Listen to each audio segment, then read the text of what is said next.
What is going on, everybody, and welcome to another Simply Reliable Studios watch-along presentation as the Heb Man James Hebert and I call JCW's Mayflowers, which occurred this past Sunday, Mother's Day, in Asbury Park, New Jersey. How are we doing tonight, James? Tired, but ready to call some wrestling. Definitely. And I realize for a lot of you, NXT is on live right now. Some of y'all may be double fisting it, double dipping. Make sure there's no spoilers posted in the chat for NXT, as I will be getting it in about 3 hours here on the West Coast. Yes. That's why we're doing this now, because James doesn't watch NXT and I have 3 hours to wait. So it doesn't conflict with it for me. This is true. Hooey. And I heard this was quite the card on Sunday, so I'm looking forward to calling it and enjoying it. And luckily, we have a YouTube link, so this will be easy to sync up. Yes. I will watch NXT later anyway. Say fair enough. That's what I'd usually do. I usually watch clips. I'm a clips guy now. I am not. I still watch the entire program, especially for the shows that I care the most about, like my NXT. AKA not SmackDown. No, I still watch SmackDown every week. I don't know how in its entirety. I don't know how anybody can, dude. Oh my god. If I'm being honest, I usually multitask. I'm usually doing something else while it's on in the background. There you go. I see. That way it doesn't have my full and undivided attention, which, to be fair, very little wrestling, unless it's a watch along, has my full and undivided attention. This is true. But I still watch it from start to finish the entirety of the 3 hours. So this is fair. So I sent you the link for the show. Yes. Are you ready? I am ready, good sir. All right, let us hit play in 3. Hold on. Clearly, I'm tired too. Let us hit play on the link in 3, 2, 1, play. Yeah. Copyright notice. And for anybody that wants to watch along with us, the link is in the description across all the channels. Mm-hmm. I'm very much looking forward to the opening segment, as it was announced that there was going to be a tribute to Sabu to start the show. So I'm really looking forward to seeing that. I'm looking forward to it for the wrestler for sure. RIP Sabu went out on his terms. Brutal last match that he had. Speaking of, they're showing highlights of his last match. Him falling off the R from the old school Raw set. One night stand against Rey Mysterio.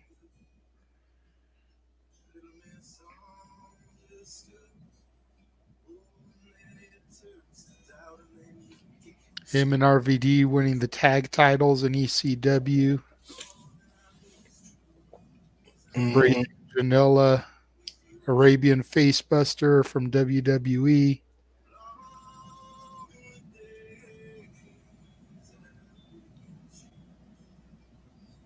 Him and Balor, nice. Oh, I didn't even realize Balor was there for that.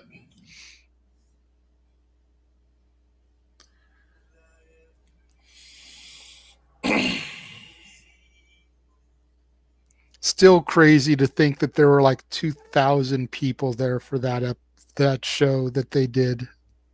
Yeah, right. Independent wrestling show at the Palms in Las Vegas. 2,000 people.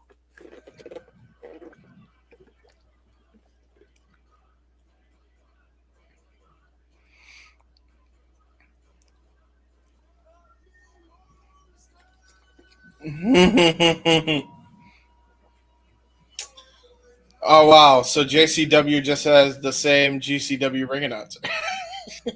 Well, they're a joint company, I think. It's like WWE CW.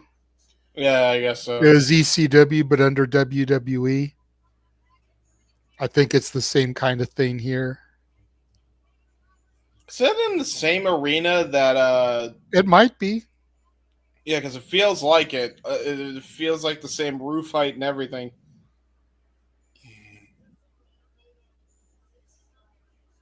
Who the heck are these dweebs? Who are you?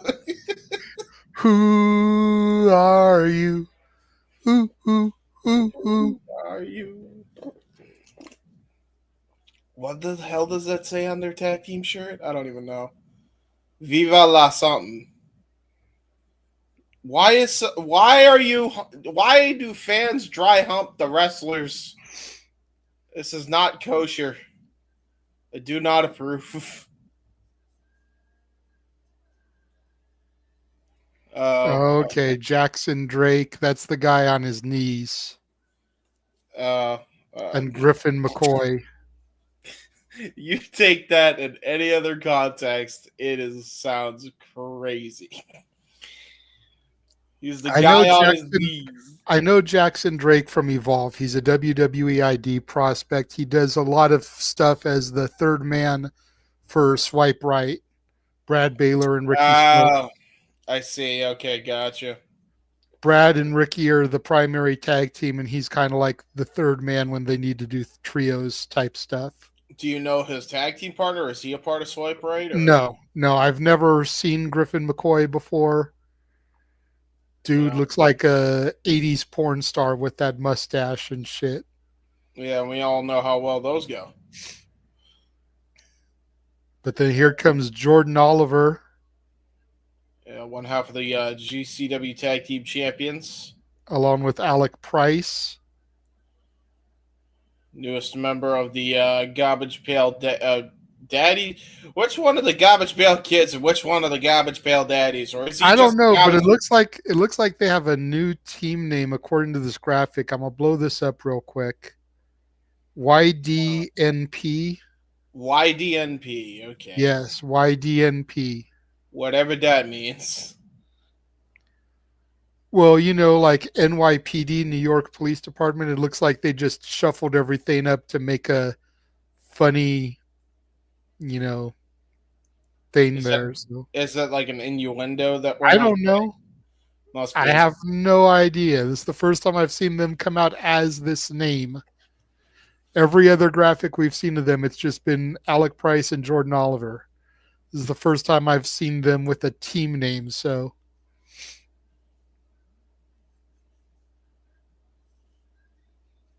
Well, I guess the acronyms will forever be a mystery for the YDNP. I do like that Alex Price is wearing a Celtics jersey, though. I'm happy about that.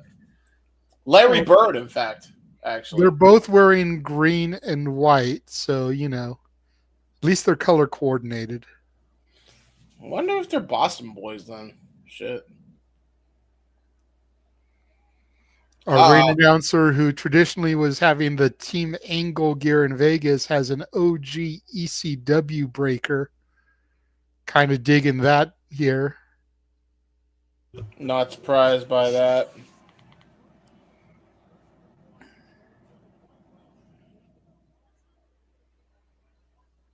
Always dressed in the. Again, I've never seen a more homeless fly guy like him in my life, but evidently here we are. Referee is about to sound the bell, and here we go with our first contest. I believe we have Alex Price. Or Negative, no, sir. That is Jordan Oliver in the Jordan ring Oliver. and Sorry. Griffin McCoy. Griffin McCoy and Jordan Oliver. Sorry, still going to get used to these guys. No, it's all good. Jordan Oliver has the long trunks. Alec Price has the short trunks.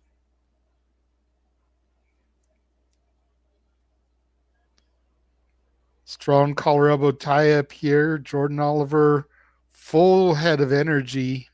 very Yeah. energetic, I guess is the right word. I don't know if He, I'd call it, you know, aggressive, but very energetic in his collar elbow tie up. he knew I like the energy the young man brings. he definitely brings energy, and he also is able to use that energy to win the test of strength.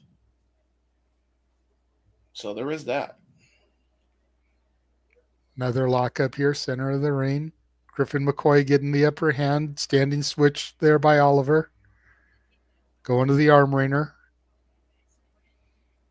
You'll notice the way he gets an arm wringer, he actually does a double stomp into it, which puts more leverage on the wrist. Nice bridge there by McCoy, though, into the kip up reversal here. Snapmare takedown, going into a pin cover. Uh-oh. Only a 1 count and a stalemate here in the early goings. Griffin pointing at his imaginary watch, so they assume he's telling him it's our time. Hey, listen, I don't take for your talk, buddy. Anyway, that's my one dad joke for today. Another collar and elbow tie up by Jordan Oliver. Great fundamentals here by Griffin McCoy. Yeah, very good fundamentals by both, actually. Showing a lot here. Nice knife edge chop. That was just a fundamental strike. And another one in kind by Jordan Oliver. And now we're just trading chops. Oh, drop kick. Oh, right to the chest. Oh, that was a vicious. I don't even know if it was to the chest or right to the ribs, but either way, Jordan Oliver's drop kick effective. I think Griffin got a little bit more speed coming off that ropes than Jordan was calculating for. Definitely was a little on the messy side, but effective nonetheless. Yeah, definitely. He's clutching at the ribs there, definitely. And you got to imagine Oliver and Price is going to use that as a target, but the minute I say that, nice rising knee strike. Heels now. Well, I don't know who's the heels or the baby faces, but I assume the designated heels of this match at least, isolating in their corner here. Poor Jordan Oliver desperately needing to make a tag here. Oh, there he goes. Well, man, it happened. You shall receive. Oliver with the tag into Alec Price. Now we got Jackson and Price in the ring here. Collar and elbow between these two, and now they're going to lock up here. It's the sheer strength of Jackson Drake there. Yeah, that was a lot of strength. I mean, his size may fool you, but he is definitely a strong boy. Nice arm wringer, though. Great counter there by Jackson as well, showing the fundamentals. Great roll-through counter out of it by Alex Price. Uh-oh. Uh-oh. Oh, boy. We going to bouncing. We going to bouncing. We going to bouncing. Is this Alec Price or Tigger? What the fuck?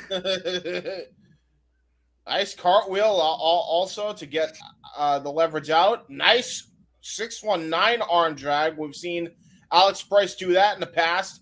Now turns it into a springboard Irish whip. You don't see that often. Into a cross body. Very innovative offense. Great moves there by Alex Price. Alec Price, one of those scrappy, underestimated individuals, reminds me very much of a Spike Dudley. Oh, yeah. Oh, Jesus. Well, he just got bonked in the head like Spike Dudley. Because now swipe right or swipe right-ish. Definitely in control now.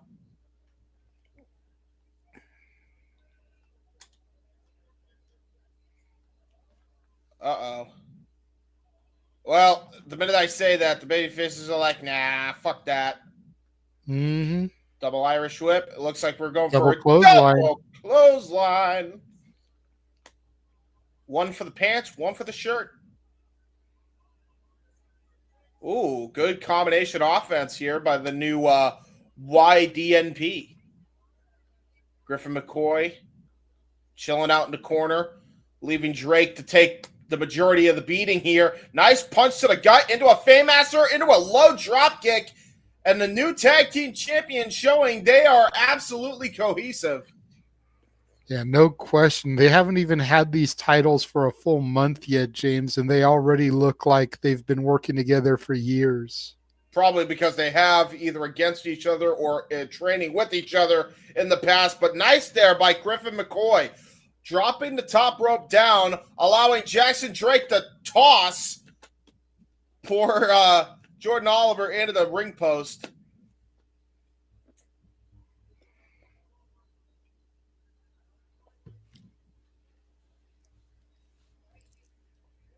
Now here we go, a little bit of heel action here. Gonna probably isolate that corner. Not that there's much to isolate. They basically have the whole ring isolated thanks to their dirty antics. Nice back suplex by Griffin McCoy. I'm curious what happened to Jackson Drake. You can see the heavy kinesio tape on his right shoulder there. Yeah, that's a good point. I mean, you got to imagine a lot of these prospects that are in the ID program definitely trying to make a good impression. So probably a little bit worse for wear with all the matches they take on. Nice senton drop, though, all the same there by Jackson Drake into a lateral press. Only garners a 2. Tag back into Griffin McCoy. Double teaming Alec Price here. Double Irish whip into the corner. Looks like they're going to go for a double team move, but got double boots in for their troubles. Double hip toss. Vintage tag team wrestling. Almost old school there. Double PK over the shoulder blades. Jordan Oliver desperately trying to get a tag, arm extended there, trying to get the crowd riled up and in this. Alec Price reaching for everything he's got, but Griffin McCoy here not allowing him to get that tag. Not good for the new tag team champions. That's for damn sure. Nice elbow strike, though. Alex Price trying to make it back to his corner. Nice cartwheel evade into the hot tag. Here comes Jordan Oliver. Innovative offense on display already. Nice arm drag hip toss. Jordan Oliver now setting his attentions to the new guy, Griffin McCoy. Nice elbow drop counter out of the air from whatever McCoy was trying to implement there. Nice super kick onto Drake. Jordan Oliver on fire, but just got snuffed out with his super kick for all of his troubles here. Oh, into the face buster. Great catch out of the Tierras attempt. Now hooked to both legs and only garners a 2 still. Almost like a reverse X Factor there. Instead of grabbing him by the face and dropping him, he dropped him by the legs. Yes. Uh-oh. Alex Price takes a suplex there on the hardest part of the ring apron. Yep. Jordan Oliver and Jackson Drake still fighting the two legal men in the ring here. Yeah, and I don't think he realizes that his partner is nowhere to be found either. Now he does. Uh-oh. Oh, look at that, though. Jordan Oliver trying to fight them both off here. Uh-oh. Griffin McCoy springboard. Nice drop kick. Wow. And a forearm shot there by Drake. Another nice Yakuza kick by McCoy. Into a nice scoop power slam. Only garners a 2 yet again. Jackson Drake getting frustrated. You can see it on his face there. And look at his left eye there. Can't tell if it's been cut or just heavily scratched. Not sure if he came in with that or if that happened in the match. Yeah, no doubt about it. I mean, he's definitely got a shiner for sure.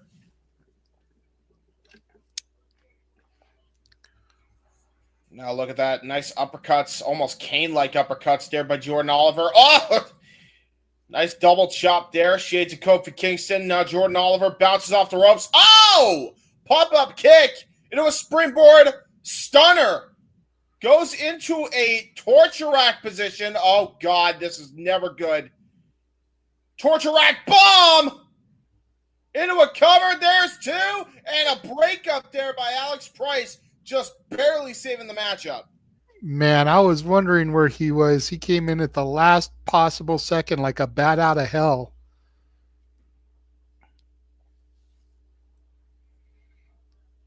Both teams showing great displays of tag team wrestling here. Tag team synergy between both of them. Trying to Irish whip Alex Price. Goes Jackson Drake just got tossed out for his troubles. Nice combination offense, but countered by McCoy with a kick. Pump kick by Jordan Oliver to McCoy. Now Drake back in the ring. Nice Pele kick. Oh, Jesus. And a double high kick right to the side of the heads, right to the temple of Jordan Oliver. Alex Price now going in alone. Oh, my God, a super kick. Are you kidding me? Out of a standing moonsault position. Into a clothesline. Oliver with the cover. Oh, Wow. They almost stole it there. Wow. Champions almost stole the victory there out of that double team maneuver. That was a great double team maneuver. I think what popped me was the fact that he caught, again, I don't know if they'll show it again, but great clothesline. What they should be showing is that insane super kick out of the standing moonsault position, which started that whole flurry of offense.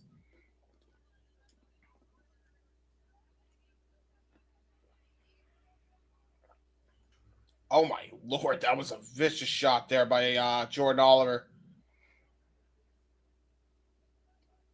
Both guys are definitely worse for wear here in the later stage of the matchup here. Nice knife edge chop. And another one. And a third. Whoo, boy. Griffin McCoy now firing back here. Ooh. Nice Van Dam combination there, but into a jackknife cover. Ooh, got turned around though. Ooh, we're getting spicy now. It's anybody's ball game. Ooh, tried to go for a tag. Gets the tag to Alex Price now. Now the heel's going to have to rechange their strategy as Alex Price is the fresher man of the two here. Nice single leg stomp. Jesus Christ. I thought he almost broke his own leg. Whoa! Single leg springboard backflip into a hurricanrana. Ducks the clothesline. Jesus Christ. Into that springboard blockbuster. We've seen him pull that off multiple times now. Jesus Christ. The head of steam. Taking the skies, Air Price.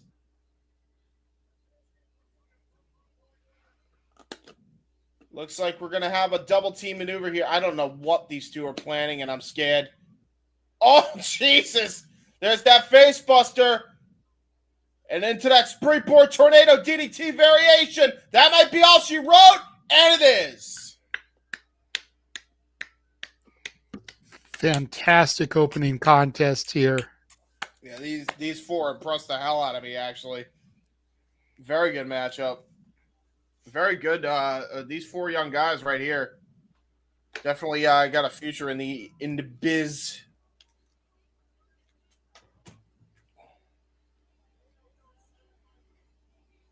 Very, very good. That was an insane opener. I'm really digging Jordan Oliver. Mm-hmm. I'm digging Jordan Oliver and Alex Price. Alex Price impresses the shit out of me every time I see him. Seems to be they make a great unit, but I see more of a future in Jordan Oliver than I do in Price, just because I feel like Price's moves are going to get the better of him someday. Yeah, he's definitely like Oliver's a little bit more grounded. rotation. Yeah, one run rotation, and he could be having a serious injury. You're not wrong. Going back here to crazy, scary, spooky, hilarious 2 weeks ago in LA, Atticus Cogar and Sam Stackhouse. Yep. It was something. Sam Stackhouse knows how to get injured and doesn't seem to care, except for when it's from his best friend.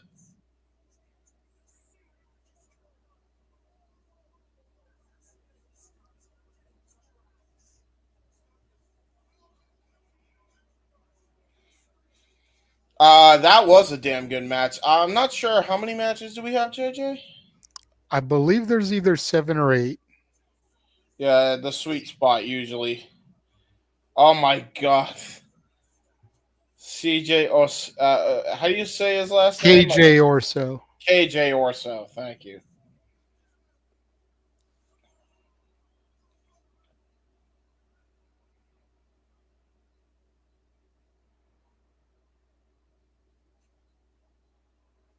Oh my god.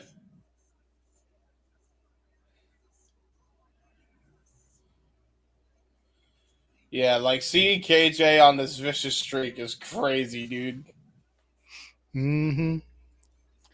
And Atticus tried to tell everyone all along, but no one wanted to listen to him because he was the heel. That's what makes it even better. God, and then he stabs, and then he gets a piece of the chair. God damn! No! Why? I thought I was safe from this.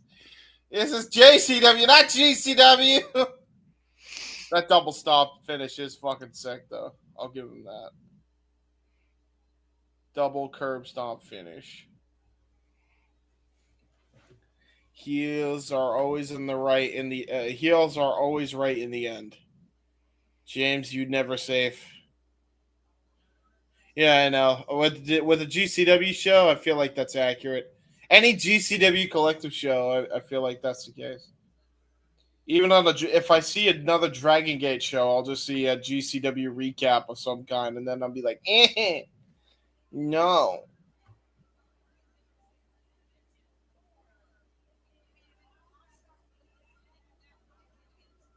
Oh boy. Oh shit. Okay, Tony Deppen and Matt Makowski. Okay. Now you got my attention. This is some technical graps we got coming up here. Two of the See, and best. I know nothing about either of these dudes, so you're definitely going to have to carry me here. See, listen, I don't know much about either one of these guys, but I do know one thing. They are technical wizards. Last time we actually saw them in GCW, it was a Bloodsport event. Oh, okay. So they had their, I believe at that point, their own individual matches. I don't think they fought each other per se, but we're about to see that tonight. So I ain't complaining. I know Matt Deppen's more the straight shooter wrestler. So I believe Matt Makowski more the grapple in the MMA sense. So definitely going to be a clash of styles, but interesting nonetheless. And I believe there's a striking background to Matt Makowski also. Or as a some person in Monsters Inc. would call him Matt Makowski.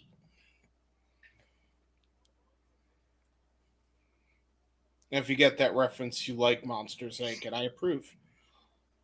Well, of course I get it. Come on now, who are you talking to? I know you do. I'm talking to the general public. Matt Makowski. Matt Makowski. I'm always watching you, Makowski. Don't forget to submit your paperwork. Don't forget to submit your paperwork, Makowski. Why are you at my door, Makowski? And here we go. Ooh, nice. Damn, the female referee looking. Easy there, Tiger. Rawr. Anyway, bell rings. We're underway. She can ring my bell any day of the week. Anyway. Here we go. Tony Depp. Why is Tony Deppen wearing a shirt? How dare you? Show some respect for yourself.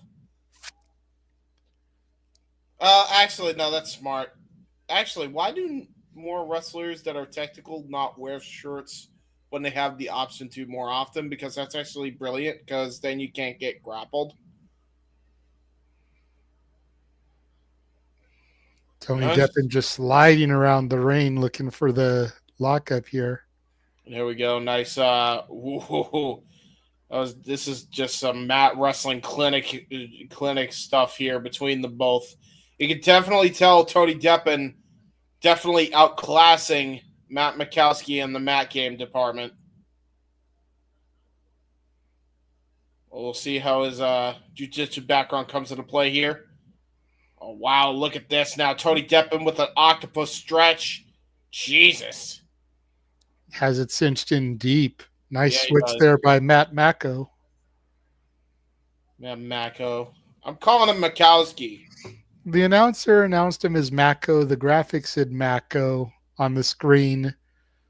But his name is Makowski. You do you, James. Matt Makowski now getting arm ringered. Tony Deppen still trying to hold on to wrist control. Nice breakout there by Matt. And now look at that. Oh, wow. Got him in a sleeper hold. Got him in a Gucci Katami. Tony Deppen just smiling like he's enjoying it. A little bit. You sick fuck. You sick fuck. Oh, look at the way he was able to get him in his own sleeper, though. Oh, look at that, though. Brett roll through escape. Irish whip there by Tony Deppen. Nice up and over there by Matt Makowski. Tries to go for a nice right. Tony Deppen now coming in, trying to go for a low rope arm drag. And now into a cross arm breaker. Brilliant by Matt. But a brilliant counter by Tony Deppen, almost like he was trying to fake him out on purpose. Oh, holy shit. Almost got his head kicked off for his troubles. He's like, this close. You almost had me there. You almost had me.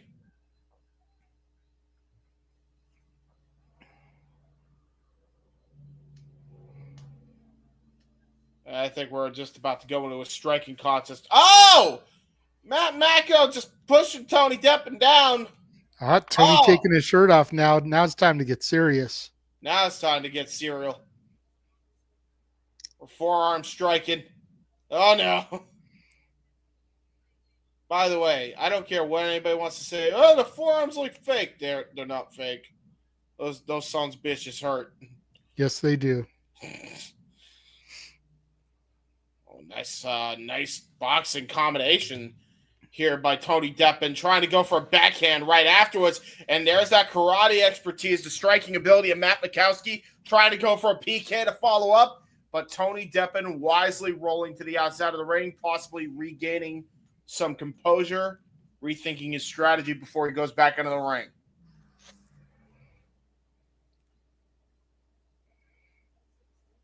Sense a bit of frustration as well on oh, Jesus Christ. Well, Matt Makowski's like, fuck you, bloody.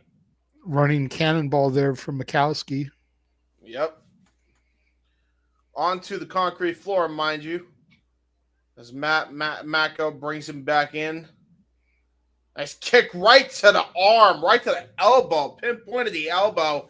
And now Matt Makowski in control of the grappling favorite here. Working on his arm here. Now bringing up some wrist control. Now turning it into a nice snap suplex. Brilliantly done. And now turns it into an arm bar. And just uses his hips to roll through into a key lock. And now trying to look. It looks like he's trying to look for a label lock here. Oh, no. Oh, no. Matt Mako trying to bend those digits, bend that wrist.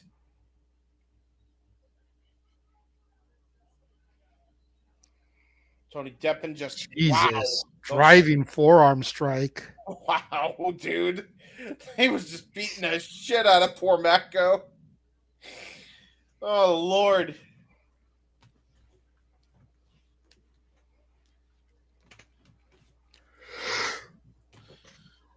But then I ruined the gimmick, Charles. A nice key lock there into the ropes. A clubbing shot right to the back. A nice headlock takeover there. What is he going to go for here? Some joint manipulation? Yeah, very much joint manipulation. Jesus. And look at the way he's able to bend that wrist back to keep it. around him. And now he's putting his knee on and adding some pressure. Oh, no. No. No. No, don't break his arms. No, don't do it. Oh, no, Tony. No. Oh, God. That's how you separate the shoulders. Gotta keep them separated. That was no DQ theme once. Anyway. Oh, look at this. Channeling a little bit of Bryan Danielson with the S kicks. Oh, Karate Kid taunt. That might not have been the wisest decision by Tony.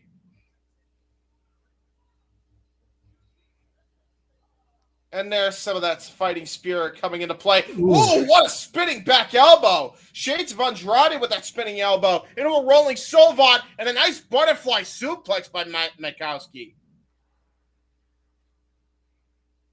Looks like he's setting up for it here. Nice spinning wheel kick. Shades of Owen Hart, the blue blazer, into a cover to the outside leg and only going as a 2 count.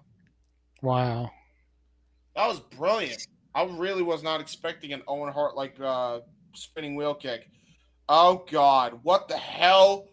Inverted burning hammer into a Guji Gatami. Just completely hyperextending that arm. And this might be all she wrote here for Tony Deppen. He may have no choice but to tap at this point. He's trying to turn his body, gets his foot on the rope there. And the last possible second before any more damage could be done.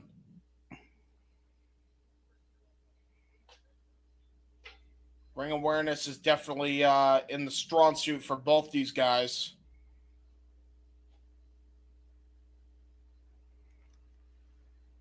And Tony Deppen saying, hit me. Bring it more. Yeah, that's what he's saying. Yep. Matt Makowski now trying to channel in all of his might with these strikes. Tony Deppen out of pride not going down. Nice block there. A nice European uppercut. And a nice different type of question mark kick into a rolling through pin. Only going as a 2 again. Oh, Jesus, what a knee strike. Up and over. Ooh, backdrop. Tony Deppen with a kick out from behind the legs. Tries to go for his own cross arm breaker. Brilliant strategy. Manipulate every joint possible to try and get an advantage. And now look at this. Uh-oh. Rings of Saturn. Rings of Saturn fully applied. Now Matt Makowski in dire straits trying to get to the bottom rope. Makes his way there. Forces a rope break. It's good to see the Rings of Saturn getting used again, man. I missed that move. It's a great move.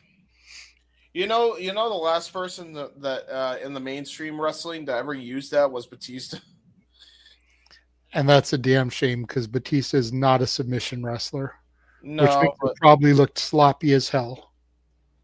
It actually didn't look too bad, to be fair. But Makowski sweeps the leg, kick to the midsection of Deppen. Nice 1-2 kicks by Matt Makowski. Ooh, great open palm strikes by Tony Deppen. Standing switch. Chaos the ropes, roll through. Oh, trying to go Like for he was chaos going for theory. chaos theory, yeah. Yeah, great stunner counter. That was brilliant by Deppen. And now Matt Mako in the corner. Double knees, Meteora by Tony Deppen. It's rare that you see dudes do Meteoras these days. It seems to be more of a female-centric move. Unless you're Latino. But Tony Deppen now double stomp, coup de grace right to the gut, and that might be all she wrote. Tony Deppen, does he get the win?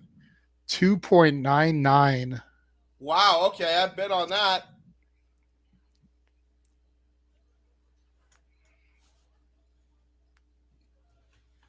Tony Deppen and Matt Makowski showing why they're two of the top prospects on the Indies right now.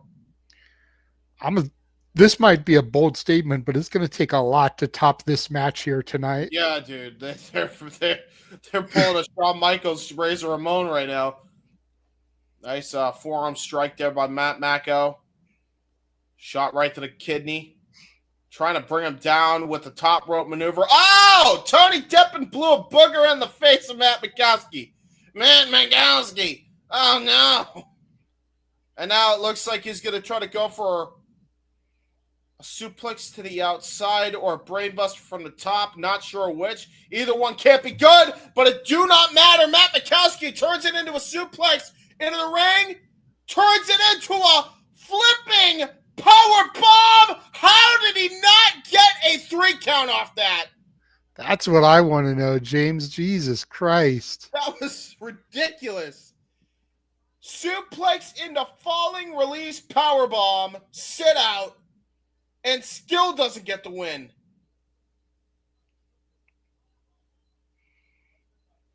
Both men throwing everything they can at each other here.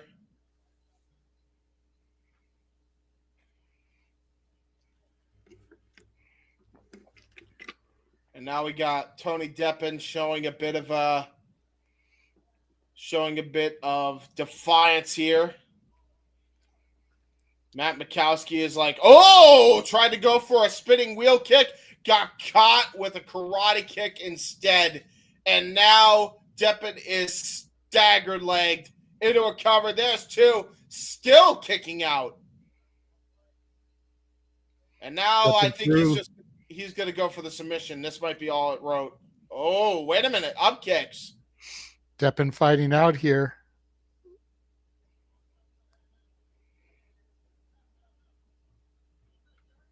Deppen, nice counter, sidestep out of the corner charge into a nice insecurity to the back of the head. Tried to go for a running knee attack. Matt Makowski rolling through into a waist lock. Oh, brilliant cover! Brilliant cover! Oh, but Tony Deppen with the shoulders up. Oh, but look at this! Matt Makowski transitions into a sharpshooter. Sloppy sharpshooter, but he still has it locked in nonetheless. Uh-oh. There's the tap. Deppen taps. Yeah, he's wrenching on those ankles bad. That was brutal. That's all she wrote. Matt Makowski getting the win. What a hell of a contest between both guys here.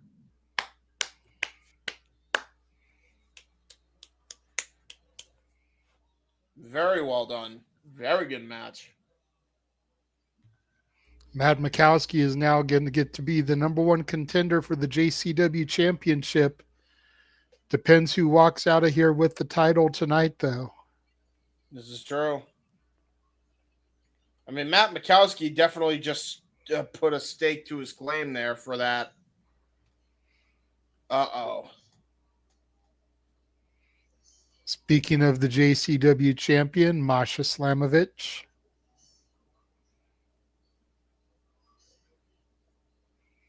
What the fuck is this?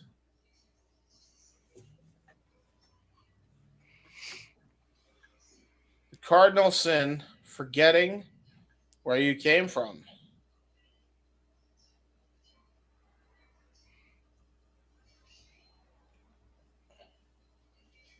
When you betray someone with a long memory and great means, your head shall permanently live on a swivel. Uh-oh, that's Killer Kelly.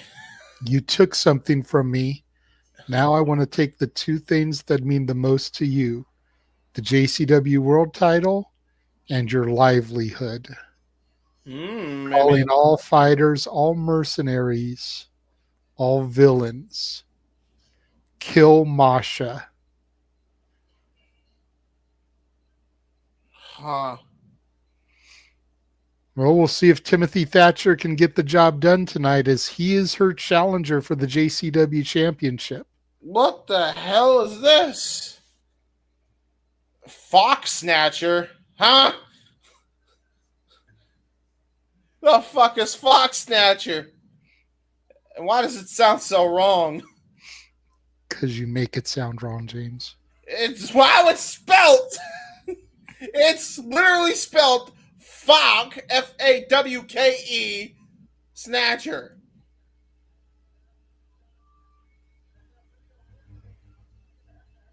Oh my. Hello. Who are you?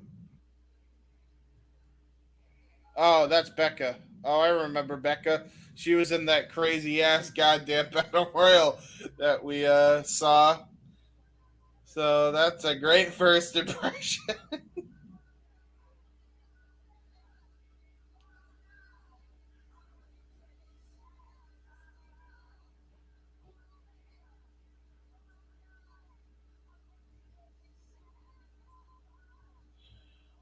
Yeah, don't quit your day job, Becca. Which is pro wrestling, apparently. Oh, there's a little screamo there. Screamo.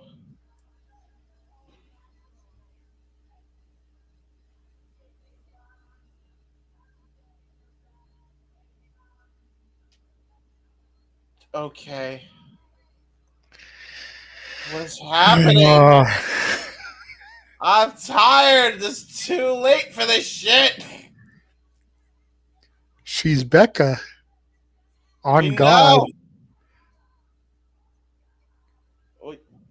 We, we get it. We know you're Becca. We know be with Becca or die. I get it. Okay, cool.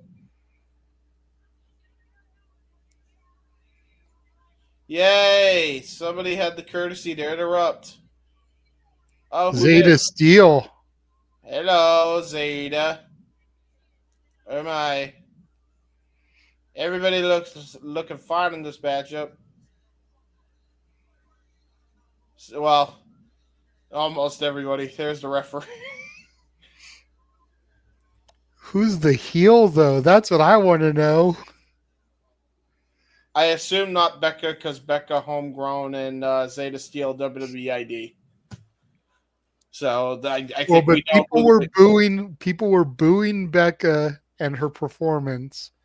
Oh, And Zayda Steel is that, hot chick that you have no chance with. So unfortunately, I have no graphic for this because it was supposed to be Billie Starkz and Zayda Steel, but well, apparently something happened and they had to switch it. probably another injury for poor Zaya. Ah, disrespect with the head pats. How dare you pat the head of Becca? On God. the well, I can't say it's the whitest shit you could have said, but considering what we heard Ash say That a that month was ago, part of the lyrics though. I'm Becca on God. Don't you wish you had this hot bod? Like I mean, that's the chorus of her song. is that actually her song? That is what she was singing in the rain, yes. Oh, I see. You're And Becca. Zeta Steel hailing from someplace you can never afford. I don't know. Zeta Those Steel, the female accompaniment for Swipe Right a lot of the times. well, I guess better Zeta than Becca.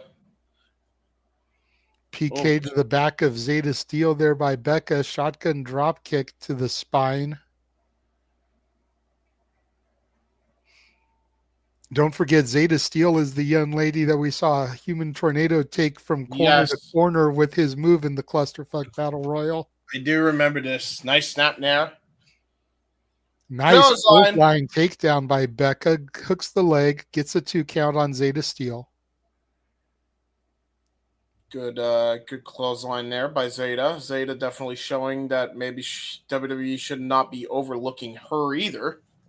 I mean, it's hard not to overlook her. I mean, look at her. Damn. Oh no, Zeta Steel is definitely going to be one to go far in the WWE system. She definitely has the look that I think that. WWE is known for.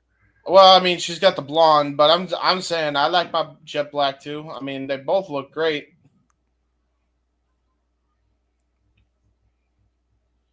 Now they're beating the shit out of each other. Oh no, knife edge chop while she's hung over on the truss that's supporting the arena. No, that's how we have a fire hazard.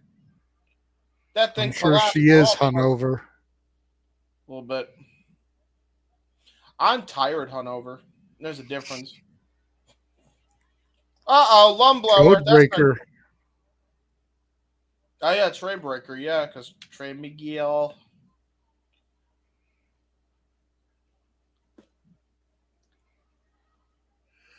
If I start doing random Jim Carrey faces, because I'm yawning from being up for 24 hours. Don't mind me, folks. I'm fine. Nice And baseball slides. James definitely going to go Mimi's after this. Oh yes. I'm probably going to try and turn in early too because I do work tomorrow. So, Yeah. ooh, Oh, nice nice. baseball slide rocks Becca there in the front row. What are you Sending her, doing over there, Becca? sending her into an empty seat.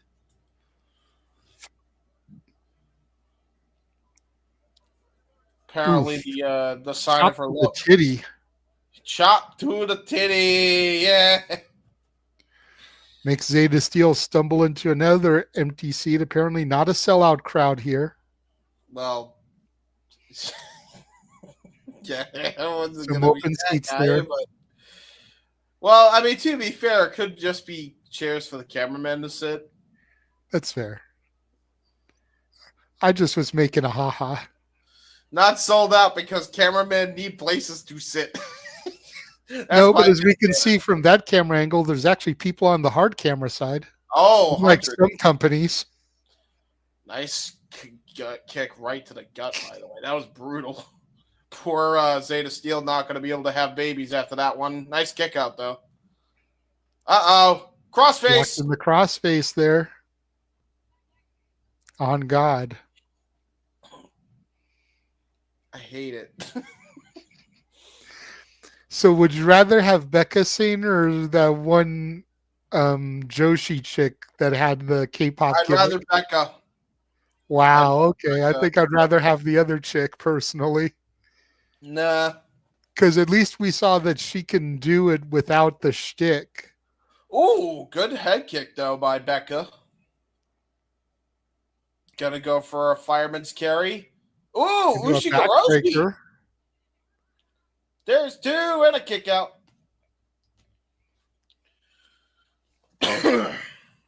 Oh my God. Becca The got extension legs. that Becca got there on that super kick.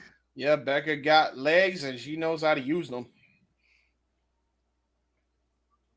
And in this case, using them as kicking people in the fucking face.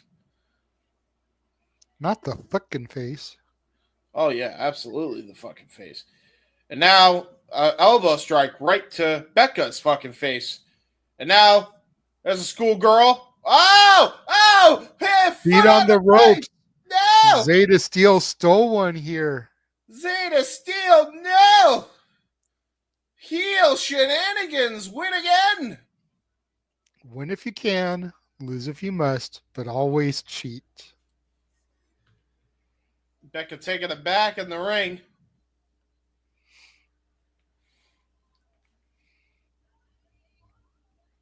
Becca now shooing off Becca. Or I'm sorry. I'm tired. Zayda Steel. Becca shooing off Becca. Wow. It's talent. Zayda Steel shooing off Becca. And oh my. Okay, Becca just did a nice athletic move. I like me and my athleticism. Mm-hmm. Zayda Steel showed that even at such a young age, she's got great ring awareness to be able to capitalize, put her feet on the ropes like she did to steal that victory. Now we're going back to crazy, scary, spooky, hilarious, and the indie god, Matt Cardona, in the ring. It's Matt Cardona. I know he will be a part of a couple of GCW shows coming up here soon. How he's not I forget signed which by ones, but I saw the announcement. And speaking of involved in GCW shows coming up soon, Elena Black has been announced for 5 GCW shows beginning next month. So the former Cora Jade will be coming to GCW. And we will definitely be covering a few of those to be certain, as long as they don't conflict with other wrestling shows. Right. from the big three.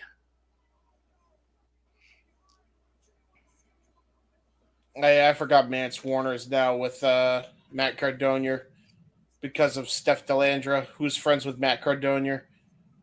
And there's a door. The Well, it's GCW also special. Mance's woman, so This is true. GCW, home of the door.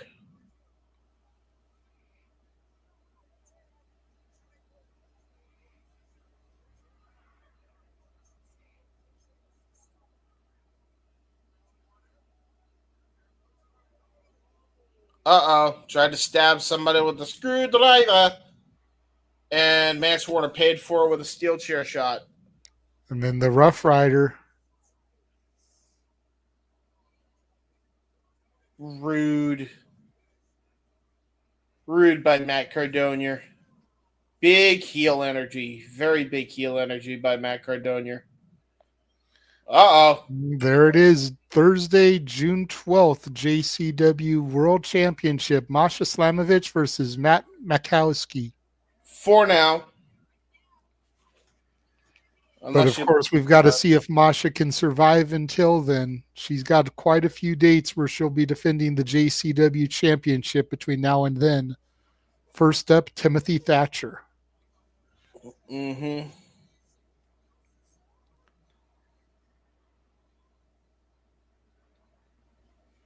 Next contest scheduled for one fall. One fall.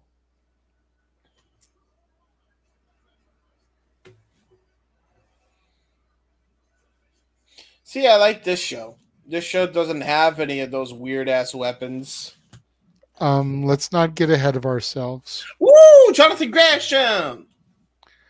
Let's not get ahead of ourselves. Matt Tremont is in tag team action on the show. No! So, I mean, he's not defending his championship, which should be a good thing, but he is on the show, so there still could be some violence. He gonna bleed because he got pus bubble on his head. We know this. Pus bubble? Yes. And by the way, that's my new name for him. Pus bubble making his way to the ring. By the way, you guys think Jon Moxley bleeds a lot. Have you seen Matt Tremont? Jesus Christ. Holy shit. I have. I've done the shows with you. Yeah, it's very gross. I don't like it. It makes me feel icky. And here comes Charles Mason, Gresham's opponent for the evening. Ha! I am like Charles Manson, except I'm a wrestler and had to remove the N out of the name. Do you get my gimmick? And I'm wearing a pink tie because this dude about to have some Mayday. Dude, don't look at the kid like that. Fucking hell. I know that's the gimmick, but Jesus Christ. The crowd flipping off this creepazoid, Charles Mason.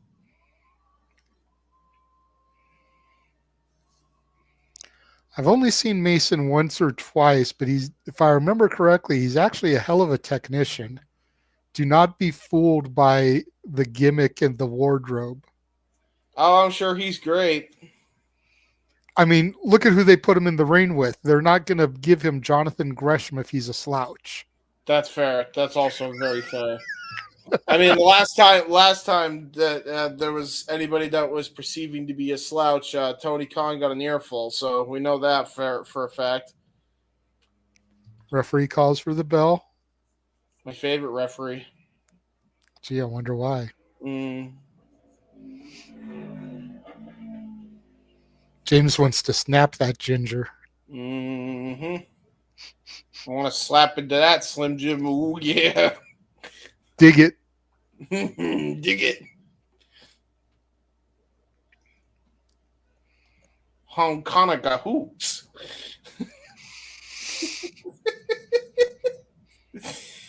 Nice arm ringer. Looks like we're going to get a bit of a technician off here between these two guys. I don't know how smart that is. If I'm Charles Mason, I'm trying to go into the mind game department here, and case in point, Jonathan Gresham just basically tossed him with his own upper body weight while he had the arm wringer in. So that was not the smartest idea by Charles, trying to go test But the what? strength in But any what regard. if? But what if the mind game for Mason was to try to out wrestle Gresham? Like I said, a lot of people are deceived when they look at Mason. So the mind game could have been like, "Hey, I'm a better wrestler than you may be giving me credit for." This is true. But then again, you're going toe to toe with the octopus. So You're going toe to toe with a former X Division champion, a former Ring of Honor Pure champion, former Ring of Honor World champion. This guy ain't no slouch.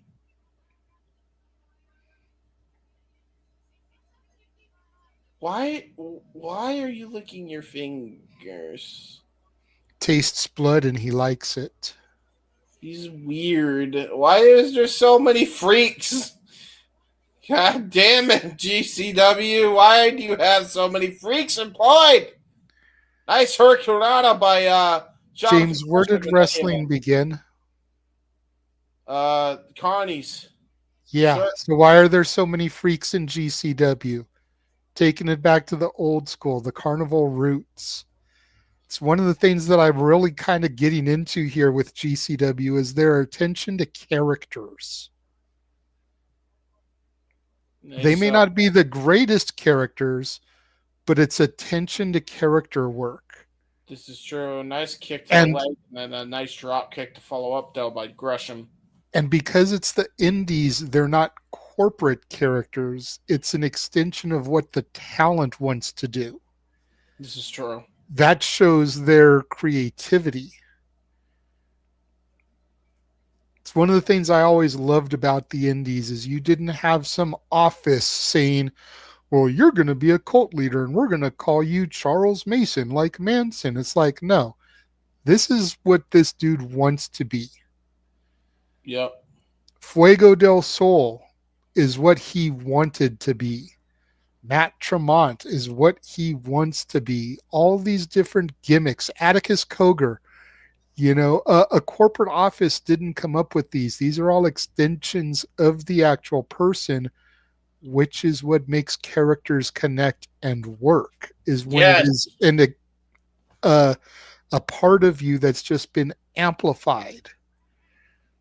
Dude, this is just toying with Charles Mason, though, at this point. And now he's clapping the hand of Charles Mason.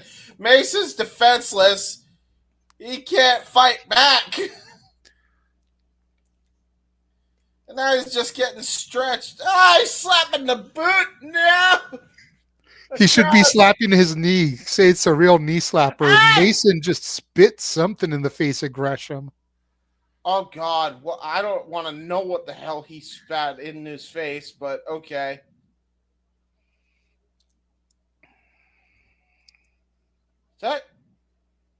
Wait a fucking minute. Did he spit some sort of like chloroform in his face? I don't know. I didn't see what he had that he could have put in his mouth, but it was definitely something. Doesn't seem to have affected Gresham too much. Gresham's still dominant here. Excuse you. Excuse me. Oh, nice. Holy shit, what a drop kick to the side of the head. Oh, trying to chug this caffeine so that I'm not so seepy on the air. Yeah, me too. Where's my drink? I don't have my drink. I need to get my drink the minute this match is over. But God, that drop kick was brutal, dude. Mm-hmm. And holy shit! Apparently, whatever it was, Jonathan Gresham can no longer see now. And look at this, Charles Mason taking full advantage, which is kind of ironic when you think about it, because when Jonathan Gresham had his last run in TNA, he really was leaning into the octopus with the black ink blinding his opponents, and now Gresham has been blinded by this substance that Mason spewed. Jesus, just stomping him into the middle rope. I told you, man, Mason is not a slouch. Don't be fooled by Mason. Oh, now Gresham accidentally going after the referee here. Leave her alone. She's doing her job, and she's doing it well. Nice drop kick. Great sell job there by Gresham. Right to the pec. Gresham is one of those guys who I feel like he gets flowers, but I don't think he's appreciated to the level that he should be. Yeah, I agree with that. Oh, grind line by Charles Mason, and then just tosses him into the bottom, middle rope, rather, and now finally gets that back suplex on Gresham. It's one of those where if you know, he's respected, but if you don't know, you're absolutely clueless. Nice I cover feel there. like that's the best way you could describe Gresham.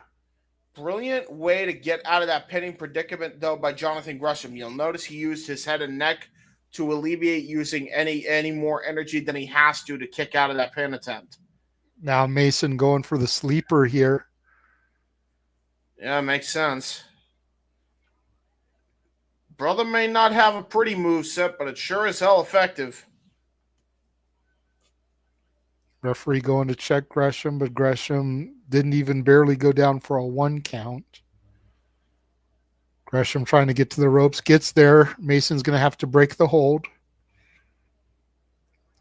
He has till 5. Well, I don't think it's gonna matter because I think the match almost got thrown up by the ref.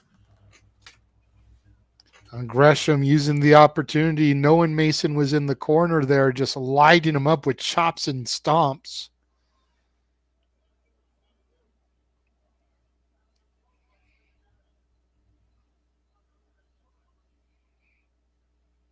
Yeah, this is not looking good, man. This is not looking good for Jonathan Gresham, even while he has him.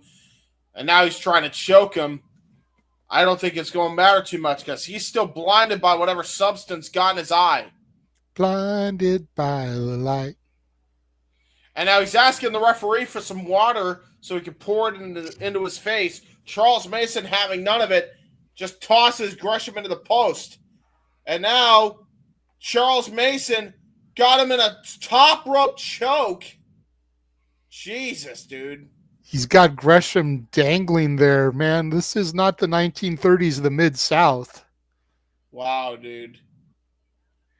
Mason rising up to a full vertical base. Double stomp to the back of Gresham's head and neck there. Well, I think I knew who KJ Orso is looking at. And it very well might be this man. Maybe a potential tag team. They would work good together, honestly. Yeah, to be honest, with both of them, with KJ just turning heel. Oh and they no! have similar facial features too. Like they could pass as like brothers or cousins. Gresham has been unblinded now. Oh no! It's on now. Oh no! Oh! He just punched him in the Adam's apple into a schoolboy roll up by Gresham. And only goes to 2. Another schoolboy roll up. I think he just choked him with his own tie, actually. Yeah, I was going to say, I don't think he punched him. I think he grabbed the tie and then pulled it so that the knot went up into the Adam's apple. Nice bridging pin attempt there. Still only a 2 count. Gresham is on fire here now that he's had whatever that liquid was washed out of his eyes. Yeah, you ain't kidding. Nice arm wringer there by Jonathan Gresham. Nice kick right to the point of the elbow. Brutal.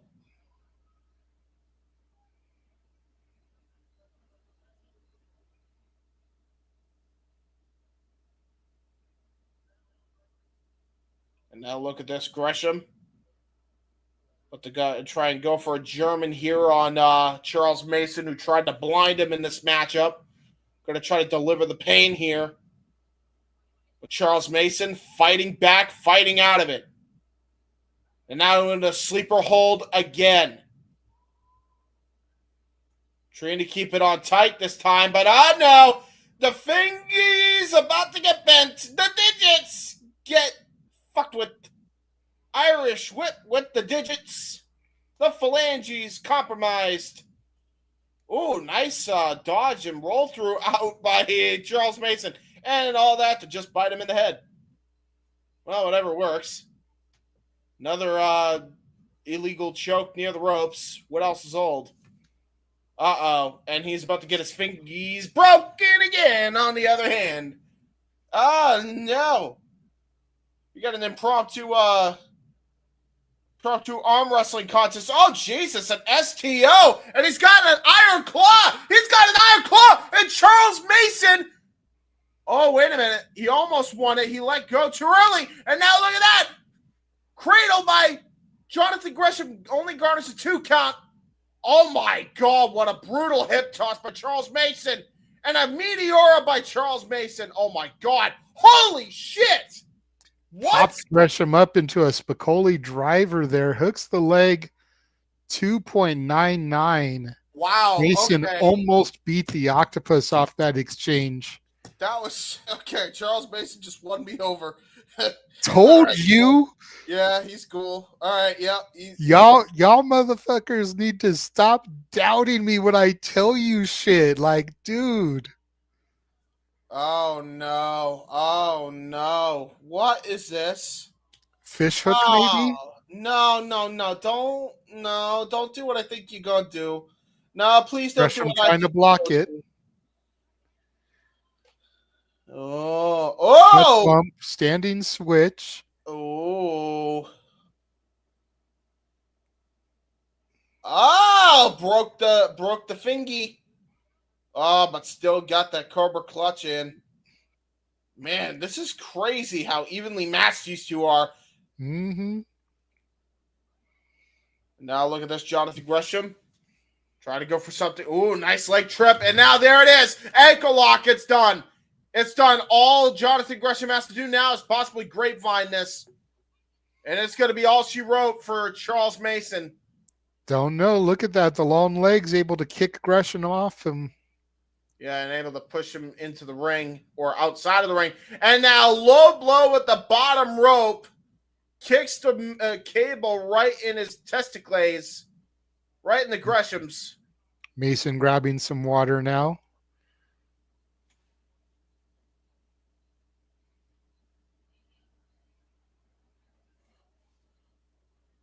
Oh, no. Nice defense there by... Whoa, nice Step up into security. Guri. Knocks the water out of his mouth there. Huge standing God. German. Gets the victory, does Gresham, after a hard-fought battle. He legitimately just deadlifted fucking Charles Mason. And did you see how he held that bridge for like Yes. 15, 20 seconds even after the pin had been counted? Look Dude, at this again. great. Just deadlift German. Wow. Gets the 2, gets 3. Mason gets released, and he just holds that position for like 20 seconds. Yeah, just to add insult to injury. But great match between these two. Fantastic victory by Jonathan Gresham. Yeah, there was a lot riding against him, too, in this match. Very good match. Very good story told. Both guys impressed the hell out of me tonight. Man, I think the next time GCW comes to town, I got to find a way to go. These guys are impressing the hell out of me. Yeah, they have a lot of and great yes, I realize this is a JCW show for the people that want to be sticklers at home, but it's all cross promotion. It's GCW talent. Like, we see a lot of these guys on their shows also. So yeah, if I go to a GCW show, I'm probably going to see at least 50% of these people.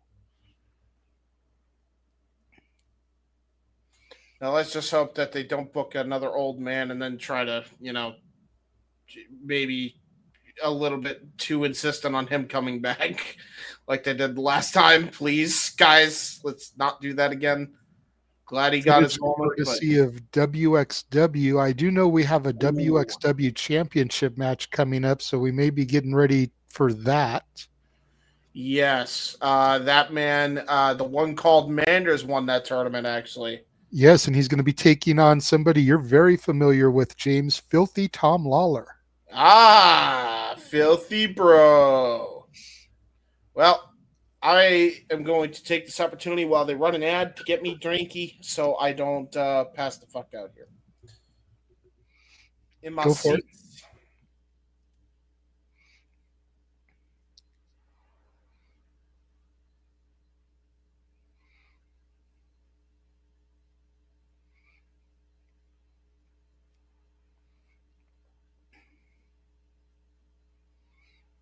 Yep. It's exactly what we've got coming up next. The WXW Unified World Wrestling Championship as the one called Manders takes on Filthy Tom Lawlor.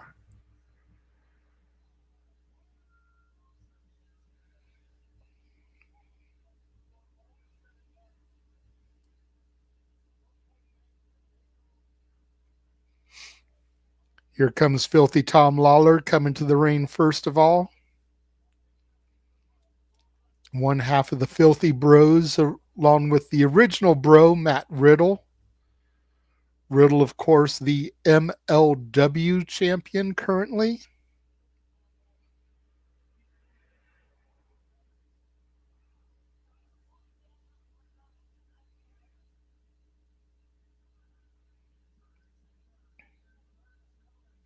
And we'll be seeing Matt Riddle this weekend when we cover House of Glory Waging War, which occurred last Friday, as he Yes. takes on the Crown Jewel champion Zilla Fatu.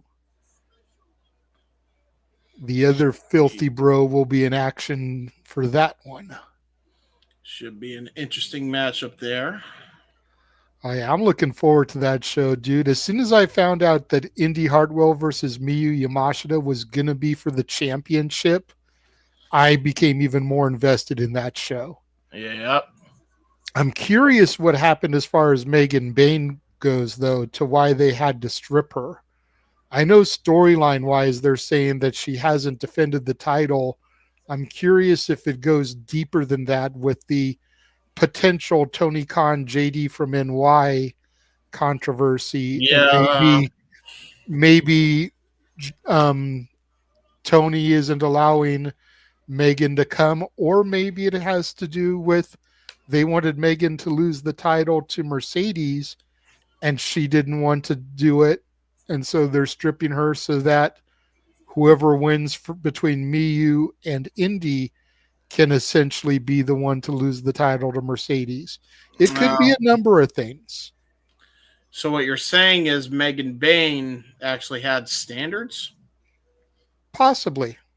and possibly practices. I mean, some people would say that she doesn't because she's dating Joey Janela.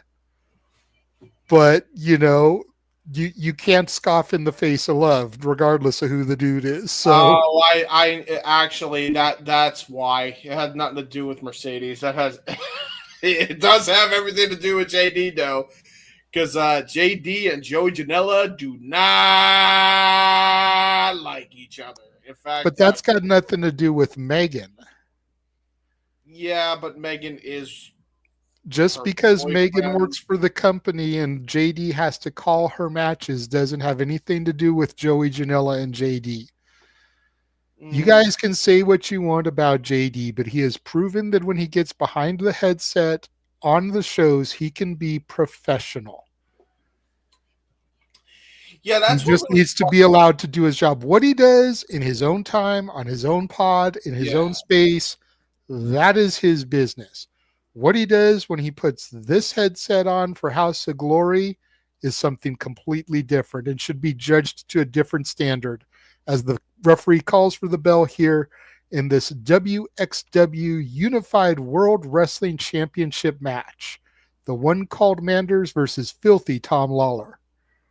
Yeah, good luck, Filthy. We know that his partner Matt Riddle of the Filthy Bros, he's the current MLW World Champion. Yes, I mentioned that while you were getting your drinky drink. Yes, looking to bring another piece of gold here to the Filthy Bros. And Tom Lawlor used to be a UFC fighter, correct? Mm-hmm. I thought so. I remember seeing some of his fights back in the day. They both used to fight in the UFC. Yeah, I never saw Riddle. Riddle was during a time when I didn't really watch UFC, but I've seen Filthy Tom fight UFC. When about did he make the transition from UFC to professional wrestling? It wasn't that long ago. He's actually, which is hilarious, by the way. The last 5 years? Yeah, you're singing his praises, I assume you're about to do. No, I'm just saying I've seen him fight before. Yeah, he's pretty good. I've seen him in the old, his old Fed doing the UFC shit. I'm still very new to Filthy Tom as a pro wrestler, but I know that Riddle fought too. But I was watching UFC more during the Rampage Jackson Brock Lesnar days. Yep, me too. I feel you. So Riddle wasn't really fighting then. I was watching when Ronda was a fighter, Ronda Rousey. Well, I will tell you that your boy here, Tom Lawlor, that you do not know, did manage two of your other boys from SoCal, the West Coast Wrecking Crew, for a period of time, calling themselves Team Filthy, Jarrell Nelson and Royce Isaacs. Okay. He actually managed them for a while. So you got some histories with a lot of those guys from, I believe, Tacoma, Washington, which means he is also friends with Brian Alvarez. So that's a weird ass nightmare blunt rotation there. Anyway, Filthy Tom with an interesting fighting stance. Yeah. Well, I mean, you got an MMA fighter taking on a street fighter, basically, and that's exactly what won Manders the WXW Unified Championship in the first place. And now it looks like we're just gonna have a Pier 6 brawl here in Jersey Championship Wrestling tonight. And I expect nothing less from these two when it comes right down to it. Manders, I'm still getting familiar with as well. The one called Manders, I feel like the one called Manders is a situation like a pimp named Slickback. You have to say the whole name. You can't just call him Slickback. You can't just call him Manders. It's like a Tribe Called Quest gimmick. If you've ever seen that episode of the Boondocks, you say the whole name. Or the one called Manders. Or you can abbreviate it and call him OCM. No. OCM sounds pretty cool. But that would be copyrighted freshman because Aaron Riff did call Leatherface that and no DQ CAW. So unfortunately that is taken. Now you got to be a Boondocks watcher to get the joke. Yeah, Boondocks or Boondock Saints? No, the Boondocks, the cartoon. Okay, got it. Yep. Cat Williams was the voice of a legitimate pimp, and his name was a pimp named Slickback. And Granddad kept trying to call him Slickback, and he's like, no, it is a pimp named Slickback. That's what I said, Slickback. Do you not understand me? A pimp named Slickback. It's like a Tribe Called Quest. You say the whole thing. Poor Manders is just getting, as we're joking around here, poor Manders is just getting his clock cleaned by Tom Lawlor. If the five of you that are watching this know what I'm talking about, acknowledge that you get a pimp named Slickback. Please, because James clearly doesn't get it. I do not. I do know Boondock Saints, but I do not know a pimp named Slickback from Boondocks. No. See if I can find the episode for you somewhere so you can watch the whole episode. All right, Charles is giving me a damn it, James, so I think he gets it. And there's the one called Manders with a brutal chop over the shoulder there to Filthy Tom. And the referee trying to admonish both guys here. Good luck with these two. It ain't happening. That is definitely not happening. Filthy Tom with some serious cauliflowered ears from all his years of UFC fighting. Ooh! You know what he just did? Cravat headlock, bounces his head and neck into the bottom and middle ropes. He also used the leverage to kick the rope to send it straight up his Manders. His one called Manders. His one's called Manders. Here, let's take a look at it again. Hey, you know what? One's called Manders, the other one's Sanders. He names his balls individually, you see. Let's see, one is called Man, the other one's called Durs. Yeah, there you go. The one called Manders. Ha, ha, ha, ha. The ball's called Manders. Referee admonishing Filthy Tom here. I mean, I'll tell you right now, one called Manders needs to fucking get Tom Lawlor back for the blatant ass disrespect. Like, blatant ass disrespect. Oh, open palm strike. And here we go. That WXW style.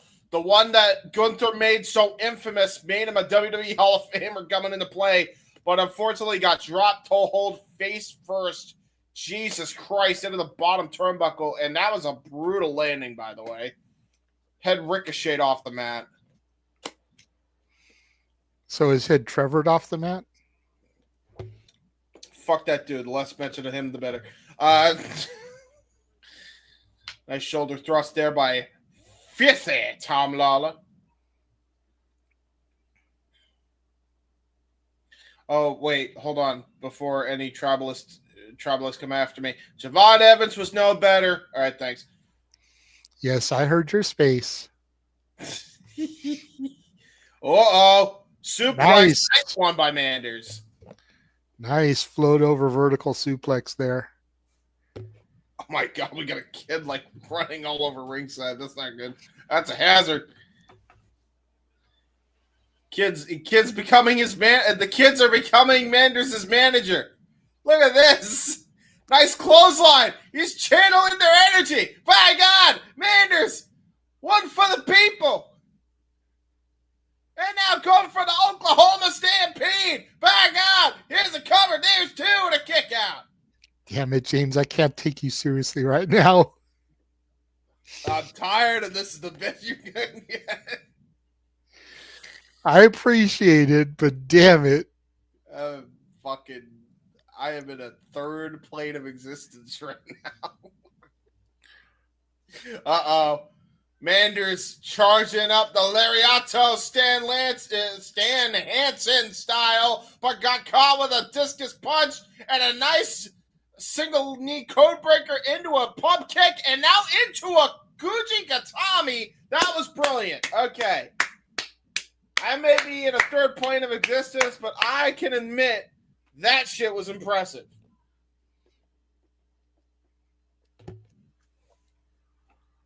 I'm also hyped up on caffeine. But that was very good. I enjoyed that. Very good, Tom Lawlor. Very good. Very nice. Very evil. Jesus Christ. I was not fancy about that. Tom Lawlor just kicked the shit out of his jaw and then kneed it right after. And down goes the one called Manders. Hook to the outside leg. There's two and a kick out. Jesus Christ, that was brutal, dude. That was stiff as shit.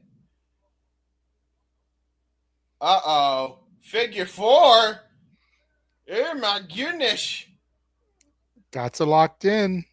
Got it fully locked in. That's not good. So you going to bridge back for a figure eight here? Pull a Charlotte Flair? I very much doubt it. I'd be impressed if he did, considering his size and his build. I wouldn't doubt it. I wouldn't put it past him. Although Manders being smart, Manders punching the kneecap, trying to add some pressure there. But the problem is that's usually a crapshoot because it depends on the opponent's knee cartilage. And I assume that Tom Lawlor does not skip leg day if he's got a figure four applied. But Manders able to reverse the pressure. Jesus Christ. We know you're tired, James. I'm not going to fault you for saying pleasure. I'm not going to ride you for that and call it a botch or anything, okay? We're both tired. This is true. Rolling again, going under the ropes here, forcing the break. All I know is if I see Matt Tremont bleed, I will be even more reactionary than I normally would be. Probably. Well, you know he's going to. It's just a matter of how long into the match until that pus bubble gets popped. How long into the match until somebody just pokes it and then it goes. As long as it doesn't spurt out like a freaking sprinkler. Don't fucking remind me of that match. I was fine with forgetting that he did that, and then you had to remind my fucking autistic, tired ass. I don't want to think about it. I just had KFC. I don't need to puke it out.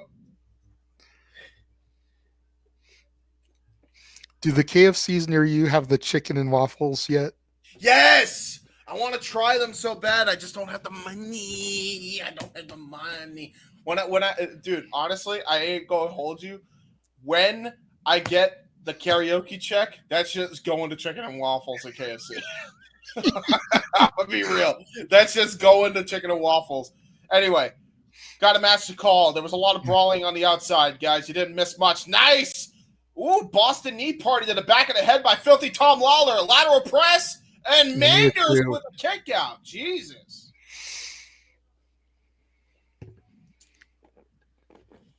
But yes, KFC. Well, if I can pull off what I want to pull off, the money that I'm going to get from karaoke and my first paycheck in June is going to go to me going to Future of Women's Wrestling out here to see Tiffany Nieves wrestle live.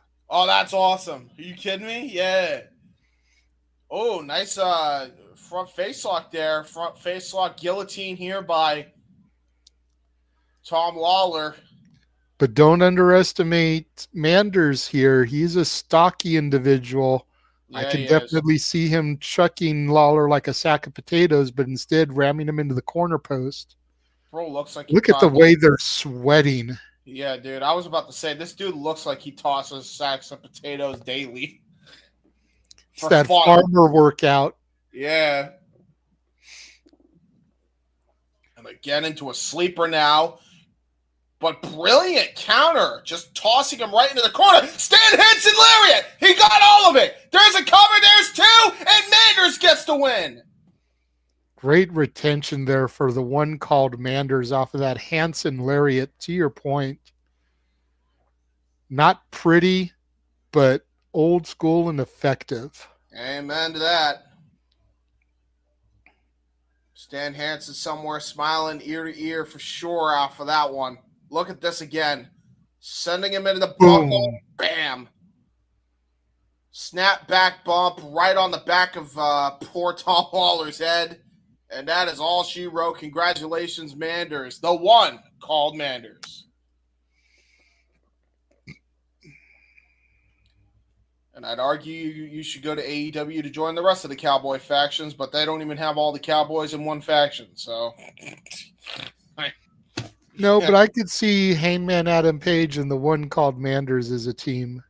Oh, might actually get me to enjoy the Hangman again because I do like Manders. Him, Manders, Von Erichs, Bandito, book it.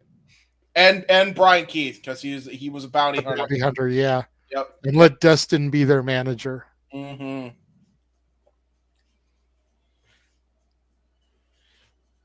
Silas Young, too. Give him something to fucking do. That guy is getting shafted, bro.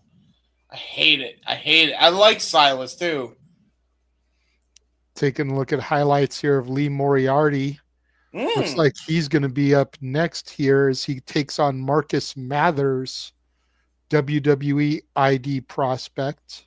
Is he still the Ring of Honor pure champion? I'm not sure. I don't watch ROH. I'm going to check. Hopefully it's not out of date. But Marcus Mathers, one of the MVPs of WrestleMania week, worked 12 matches over the course of that week.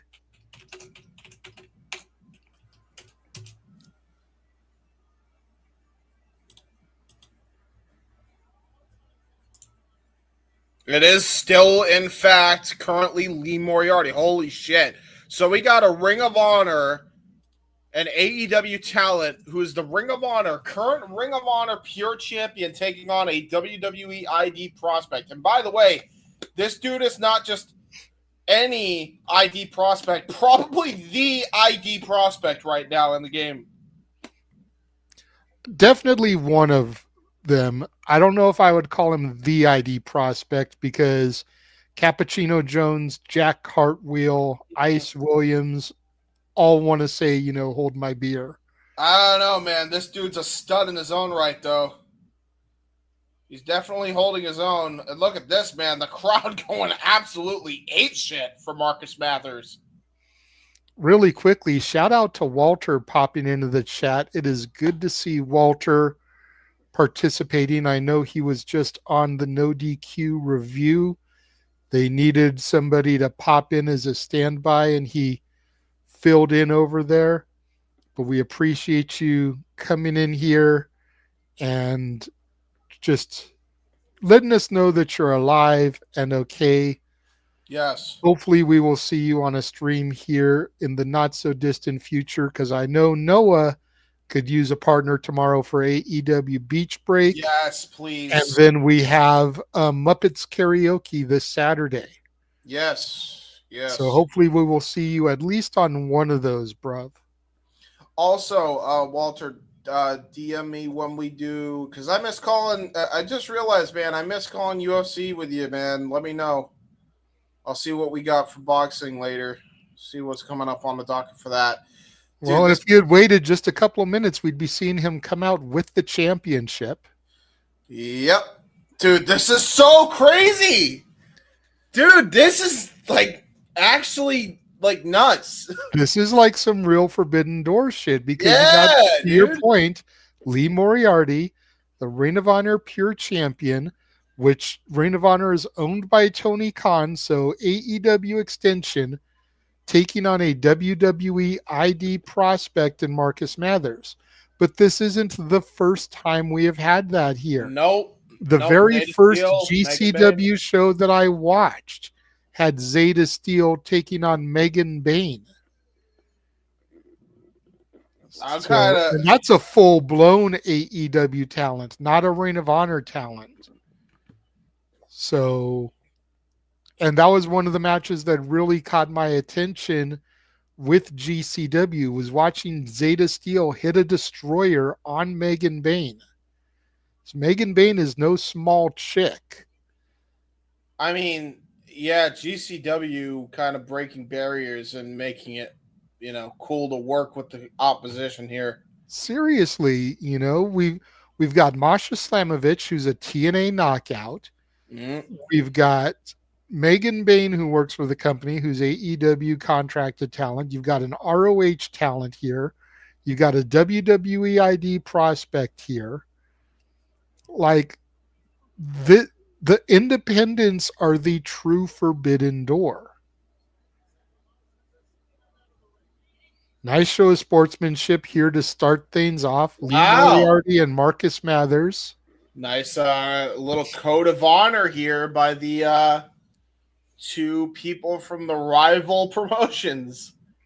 Well, Nice as the Ring of Honor style. Pure Champion, even though this is not an ROH reign, I'm sure Moriarty wants to uphold the code of honor. And Marcus Mathers willing to do that. Quite frankly, the only motherfucker in Shane Taylor Promotions that's actually worth a damn right now, if we're being honest. And I love the infantry. They should be utilized way better. That's no slight on them. Same with Shane Taylor. I actually like Shane Taylor. Here we go. Nice. Looks like we're going to go for another collar and elbow between both of them. Mathers is young in the game. Here, that's the problem. So is Lee Moriarty, but Lee Moriarty, the way he wrestles, you would have thought he'd been wrestling in the technical style for over 20 years. And case in point, there is some of that catch can style on pure display. No pun intended. Yeah, absolutely. Walter, if you're still watching, man, go to Title Match and watch the Reality of Wrestling show, the No Limits. Jack Cartwheel versus Cappuccino Jones. You're going to have a freaking spaz out moment watching that. Make you smile for sure, brother. And then La Princesa versus Charmel. The angle that we started to develop comes to a head on that show. Look at this, man. Lee Moriarty, just some of the best. It might be one of the most gifted technical wrestlers ever. Because the way he's just able to get out of everything. He honestly could legitimately give Zack Sabre Jr. a run for his money. Look at how seamlessly he was just able to transition out of that headlock. That was effortless. Especially for his age, to your point. Like, he wrestles like he's a 10, 15, 20-year vet. Look at those rolls through to Yeah, get the dude. break there on Mathers. Yep. And by the way, if you've ever been in a wrist lock, those things hurt. They are not just to, stall for time, contrary to popular belief. When you get put in a damn wrist lock, they do not hold back on those either. Like those shiznits hurt. Yeah, I resisted on the puns, Walter, because that's your gimmick. But me and Noah did a watch long of it yesterday. So you can have our commentary up while you watch the match. But it was a damn good match. And I Look at know that. you would have had all the puns. I had to tell Noah, look, I'm not going to do it. That's Walter's shtick. Look at that arm bar, by the way. Look at that crazy ass arm bar. And now it's almost like he's got a key lock and then tried. Jesus. Yeah. This is almost unfair, and it's like crazy because they're both pretty much the same age, but again, the experience factor goes into the court of Lee Moriarty. Poor Yes. Marcus Mathers is like out of his depth here against the Ring of Honor Pure Champion.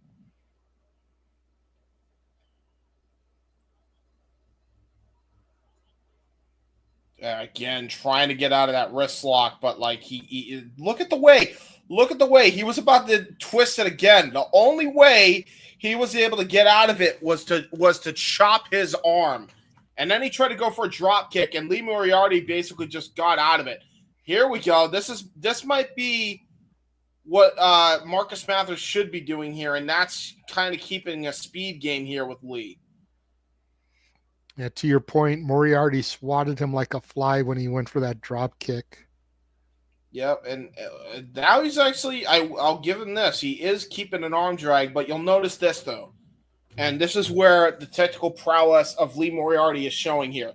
He is keeping his arm elevated, so that way there's not nearly enough pressure going in between. That, again, shows the inexperience of Mathers. Nice arm drag to get out of it. Now trying to go for a dragon screw does Marcus Mathers, and then just gets countered again. Jesus Christ. Ooh, nice boot there. But again, wow, he just banded him in that entire time. Watch. Lee Moriarty tried to roll through, tried to go for a PK. Again, counter for counter. This time, Marcus Mathers with some mind games. Might be his best bet is to use the speed and mind games advantage, but yeah, well, thanks for coming. Brass City stretch. Well, almost got caught in the Brass City stretch. And that almost was all she wrote. Jesus Christ. Yeah, but almost only counts in horseshoes and hand grenades.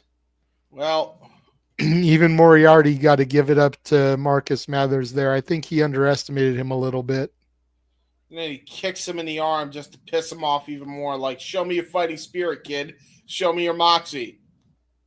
I could beat you on the ground any day of the week, but I want to see how you fight.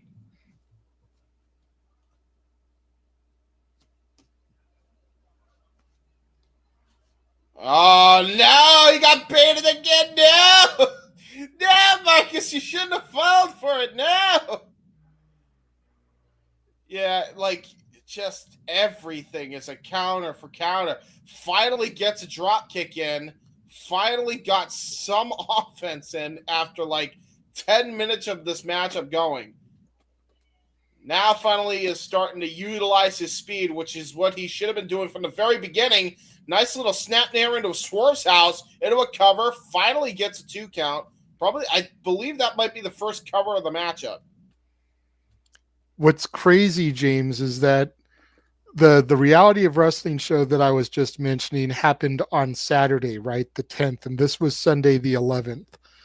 Mathers was on both shows. Yeah, crazy moment. Reality of Wrestling was in Texas, and this is in Jersey. So he went from Texas to Jersey overnight on a red eye to be able to do this match the next day.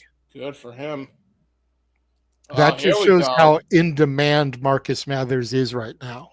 By the way he laid into that elbow, by the way, that forearm strike was vicious. That was brutal. That was brilliant, actually, because he kind of laid into it like a picture would at an MLB game. Uh-oh. Oh!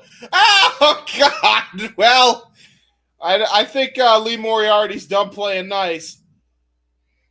That was just dirty as hell. Freaking Mongolian clap to the ears, a kick straight to the back, and now look at this. After a pin cover, looks like he's going to twist the neck. Ow! Whew, boy. Again, like, this is where the veteran instincts of Lee Moriarty just completely outmatched the moxie here of Mathers so far. Yeah, no question. You got to know that D. Malenko, who is a coach in AEW, Ring of Honor, got to be smiling from ear to ear, seeing his legacy carried on, and young guys like this really taking on the mantle of 1,000 holds. That's a good point. I didn't think about that. Oh, God. The way he just palm struck. Ah, now the joint manipulation. Oh, my God.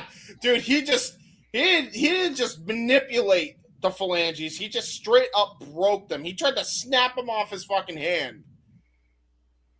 And look at this. Oh, my God, no. Oh, my God, that's horrific. Oh, no, he's treating him like an arm recliner. No. He flipped him over like a fucking futon after laying on his arm, disrespectful and all. And then just a boot for good measure.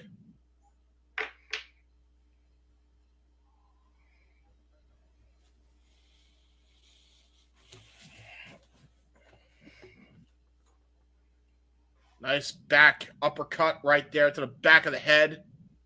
Mathers in a lot of trouble here. Nice back elbow to cut Moriarty off at the pass so far. Rare misstep from Moriarty in this match. Up kick there by Marcus Mathers. Going to try to go for a nice crossbody. Got all of it. Now Mathers trying to get himself hyped up here with the crowd. Oh, clothesline. Here we go. Mathers finally showing off some offense. Finally, indeed. But Moriarty nipping it in the bud. Ooh, good. Nice counter into the stunner. There we go. That's what you need to do. Speed is key here. Nice proto bomb. Shades of John Cena, but a kick out at 2 by Lee Moriarty.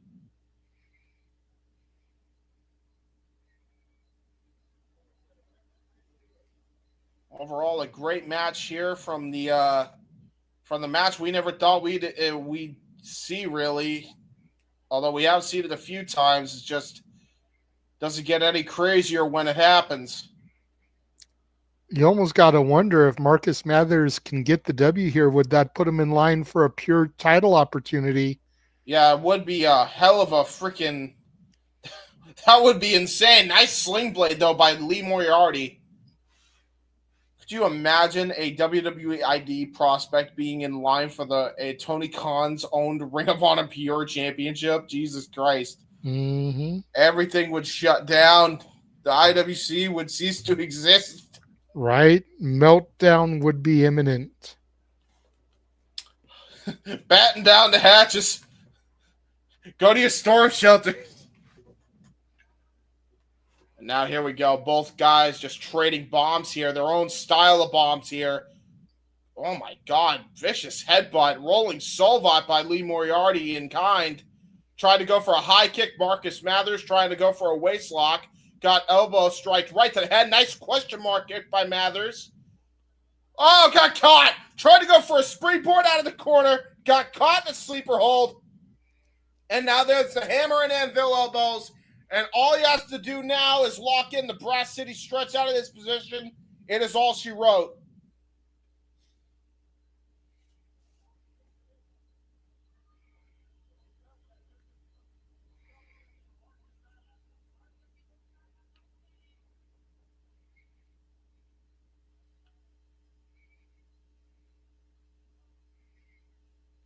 Mathers able to reverse out of it here. Has an ankle Yeah. lock on. Ooh, ankle lock. Okay. There we go. Nice standing ankle lock there by Marcus Mathers. Rookie mistake, though. He should have grapevine because look at how Lee Moriarty was just able to roll through and put him right in the bottom or the middle cable there. Oh, Jesus Christ. High elevated uppercut while he was kneeling down. That was crazy. I don't think I've ever seen that before. I really don't think I've ever seen that before. Now look at this. Lee Moriarty now holding wrist control. Exactly where he wants him here. And now just booting the shit out of Mathers. Disrespecting the Moxie kid here. Gonna try to go for a waistlock now. And now look at this, though. Ooh. Trying to use his lower center of gravity, but a shot right to the spine by Lee Moriarty. Oh, nice reversal, though. And now return in kind to Lee Moriarty. Oh, full throttle into a back suplex, into a rolling roll of the dice neck breaker. There's a cover, and Mathers only garnished a 2. Holy shit. He almost made himself the #1 contender for the Ring of Honor Pure title off that. Mathers can't believe it. He thought he had him off of that series of offense. Oh, shit. He's trying to go. Moriarty, but turns it into a pinfall. Yeah, he was trying to go for Lee Moriarty's finisher, the Brass City Stretch. If anybody knows how to get out of that move, it was definitely... Oh! Rolling face buster! And now he's got him! He's got him in the Brass City Stretch! What the hell? No way. No freaking way. Yes way, Ted.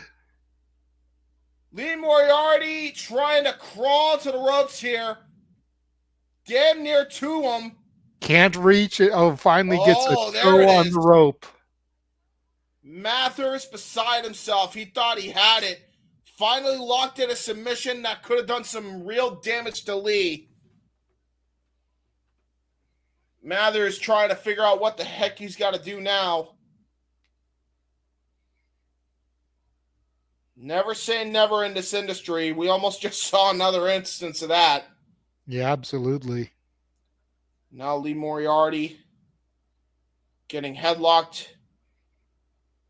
But again, lower center of gravity. Brilliant IQ there by Lee Moriarty. Oh, wait a minute. Oh, wait a minute. He's trying to go for a key crusher. Got countered. And now Marcus Mathers just going for brutal forearm shots. And there's that MLB-style forearm right to the face. And now, look, oh, Jesus. He's going to try to pull everything he can, but that was possum. And now the uppercuts come in by Lee Moriarty. Oh, wait a minute. Backslide. Holy shit. And now Mathers, key crusher attempt again. Got countered. Ooh, tried to go for the Brass City Stretch. Got counted into a cradle. Mathers almost had him again. Lee Moriarty almost got caught out twice. Tried to go for a sunset flip. Oh, brilliant. Brilliant by Lee Moriarty. And there's the 3. That was a brilliant roll-up by Lee Moriarty. Last second by the Ring of Honor Pure Champion. Hell of a match. Telling you, dude, Mathers has a hell of a future ahead of him. Yeah, he does. If he can stay healthy and just keep growing the way he is, man, he has got a hell of a future ahead of him. Fantastic match between these guys. And again, WWE ID prospect and Ring of Honor Pure Champion. History being made here. Hell of a match to make the history in.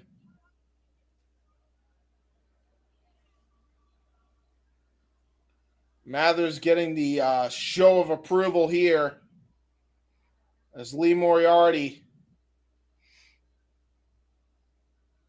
wants the handshake from Mathers here. Crowd absolutely giving it up for both competitors here. And a great show of respect, code of honor adhered to. And he allows the ring to be left for Marcus Mathers. Lee Moriarty leaving with his Ring of Honor Pure Championship. Great match. That was great. Wow.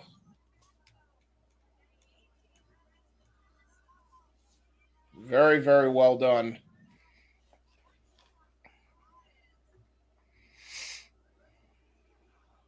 And now we got a GCW ad on a JCW show because the GCW Collective, you see.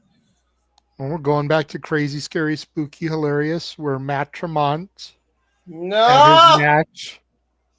No. Which tells me that we're probably going to have that tag team match coming up next that he's going to be involved in. Oh, no.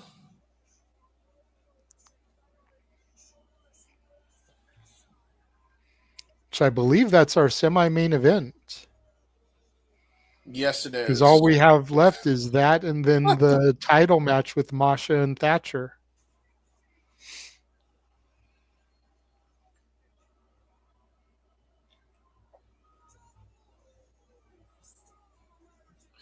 The Ultraviolet Champion. He is that for a reason, folks. I thought this dude was going to get Tremont. The way that he double stomped him on that ladder, the way he put him through that table that barely broke and hit more of the chair than the table, like I thought that was going to do it. But Tremont was able to overcome, sit out powerbomb on a chair on the ladder, got the victory, and he was able to retain his Ultraviolet Championship. He scares me still. Son of a bitch, it is him. Oh. Hopefully, James. Hopefully, because it's not for his title. Hopefully, because this is JCW and not GCW. Dude, the wind can make him bleed. I'm trying to be optimistic, James. Who the fuck is... Oh, my God. This dude's a mad dog. He got a chain. Literally, it's Mad Dog Connelly who's going to be teaming up with the Beastman to take on Matt Tremont and Bam Sullivan. Who the fuck is Bam Sullivan, and why does he look like a dude from Timu Mustache Mountain? Shout out to Mad Dog for wrestling barefoot. Notice his feet and ankles taped up there. Yeah, you know what he's given off? Very much Bruiser Brody vibes. Especially with the dog collar there. Yep. I wonder if he wants this to be a dog collar match. Yeah, I think, okay, Tremont's going to bleed. They're going to use that chain to make him bleed. And here comes Fred Flintstone. I mean, Beastman.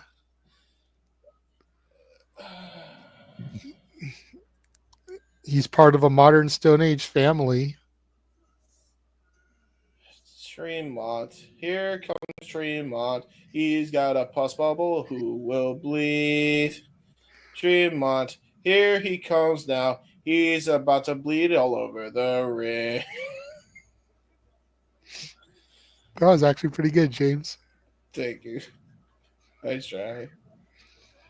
Do you really? Sometimes. Not all the time. What's up, Matt? How's it going? Thank you for popping in. You came in just in time because... I don't know what happened, but we just had a jump from like 5 viewers up to 10. Yay! So thank you to all you guys that are watching us now. NXT it can't be because NXT is over, because NXT is 2 hours. Well, yeah. NXT just went off the air. That's got to be what it is. Yeah, probably. Because NXT ended at 7 o'clock. I'm scared. 10 o'clock for you East Coasters, so. Dude, he can't even cover up his pus bubble with his bandana. It's so large, it goes through it. If this guy does not stop, he will literally have a dick on his head at this rate. James, Let's try to get through this, okay? I'm scared. No. Mad Dog and Ugh. Beastman clubbing Bam and Matt Tremont from the behind there. Brawl already ensuing on the outside. Oh, and he's getting punched in the pus bubble. And well, Mad because Dog and Sullivan, Connelly and Tremont paired off here. Tremont's right there by the bricks. oh no, And no, head no! first into the bricks. There you go, James. That's gonna pop the pus bubble. Oh! And now head first into the ring post. If the brick wall didn't do it, that will. Why can't you just let the shit heal Now on its Beastman own? choking up the referee. Almost swings on a fan there. Captain Caveman! And No, I think no, Tremont is no! bleeding. God damn it! John Moxley, you have been outbled by Matt Tremont. Oh, God damn it. And why are you chopping with a bloody hand, you gross fuck? You sick fuck. You sick fuck. Uh, I agree, Charles. It could be a lot worse. This is actually tame for Tremont. Tremont has a steel chair. Oh, it's so bloody. Beastman has Bam Sullivan. Irish whips him into. Oh, no. Puts on the brakes, freaking at the brick wall. Sidestepped, and Beastman runs face first in the wall. And now shots to the gut. And I do mean gut. Oh, Tremont no. with a chair to the head of Beastman. I think he And took out his cracking own him heart. over to the back.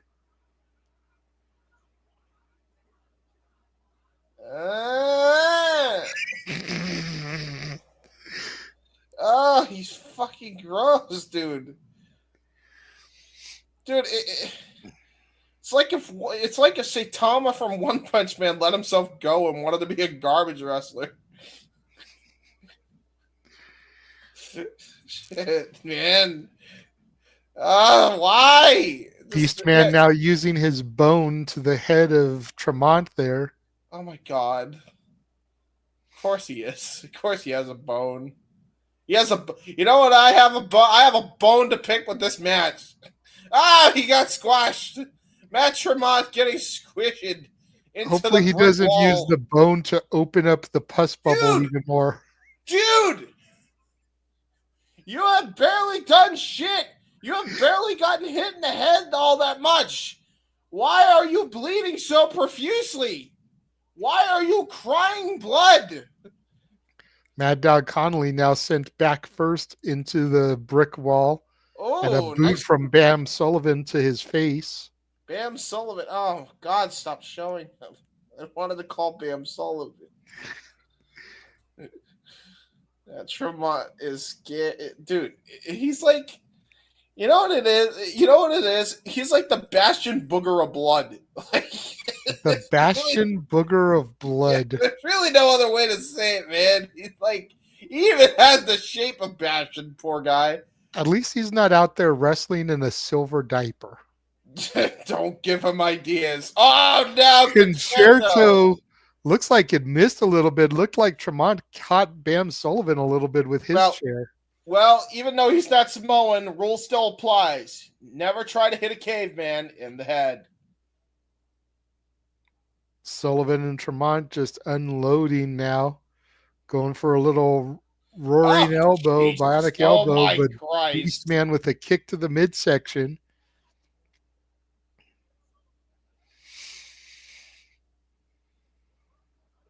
Tremont and Connelly go back to back. Connelly with that dog collar, but he throws it down. And now head to head, which means that Tremont's blood is just getting onto Connelly's face. Mad Dog swinging like a madman on Tremont. Beastman with one of the laziest kicks I think I've ever seen. Now goes in to bite the open wound. Forearm smash from Connelly. He's punching the air now. Poor Matt Tremont is punching the air. What's up, Nick? Good to see you, bro.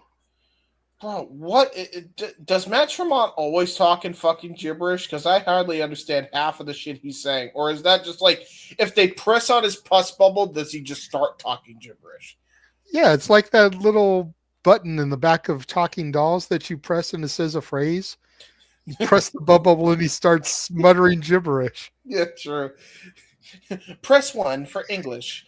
Prima numero dos. Hi, I'm Chucky and I'm your friend to the end. Heidi ho, ha ha ha. If you want to hear English, press 1. If you want to hear Spanish, press 2. If you want to hear gibberish, blah, blah, blah, blah. Double team Irish whip sends Tremont into the ropes. Here comes Bam Sullivan, throws a chair at Beastman. Connelly, I think, clothesline Tremont. They both spilled over the top rope. Oh God. Roaring forearm smash from Sullivan. Barely And phases Beastman. And there's another one. and Tremont just took a suplex onto the concrete fucking floor. I see.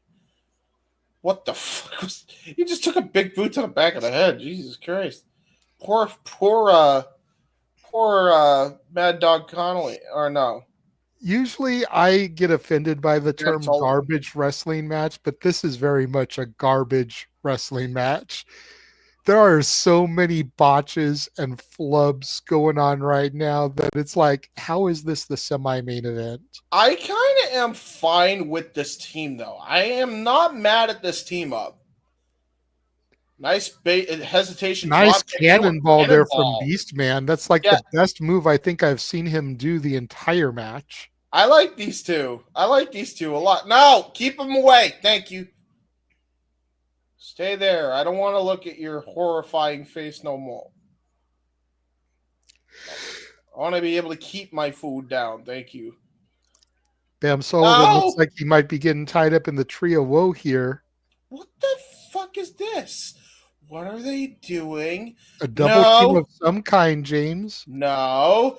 Oh my god! He literally came off the top rope and sat on Sullivan's chest. Bam Sullivan, I think, is dead. I think Bam Sullivan needs some CPR. Can we just pin him already and end this I think monstrosity? he just got squashed like a pancake and holy shit. He's bleeding now. Bam nearly got turned into Bam syrup. Holy shit. Dude, that was disgusting. That was just James, we just had a legal tag. We haven't had one of those the entire match. What's the point? That's what I'm saying. Who cares? But we literally had one of the guys on the outside and a tag to bring them back in. Sullivan off the middle turnbuckle, caught by his Beastman.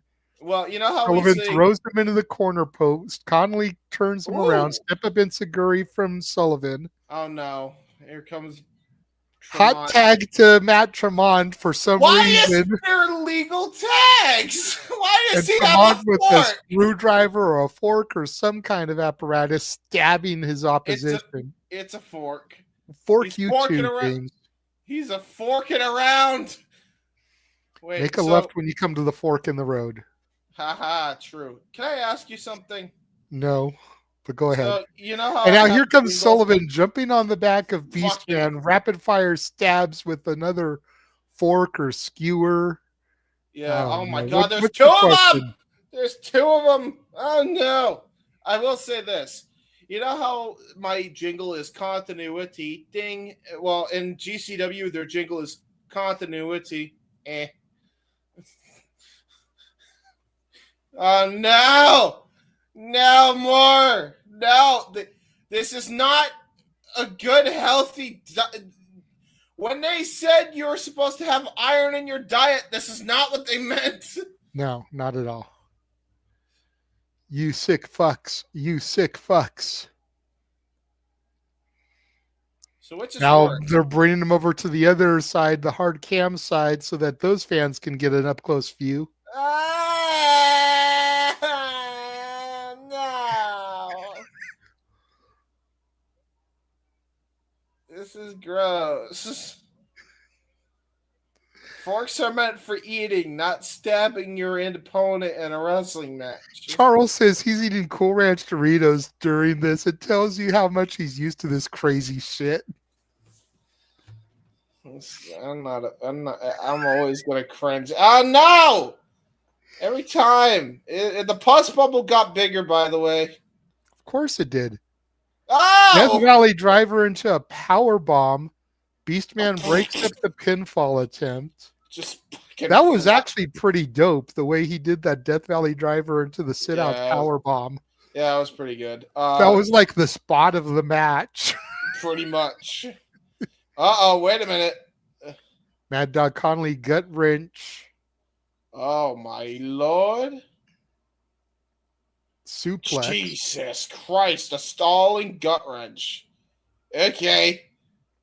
And now what is Beastman doing? Beastman looks like he's going to the top rope here. No more Goomba sits. No, Beastman, no. This is how you break a ring, Beastman.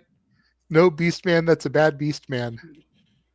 Uh-oh. Oh, no. Ow. Tremont tracks him over the back.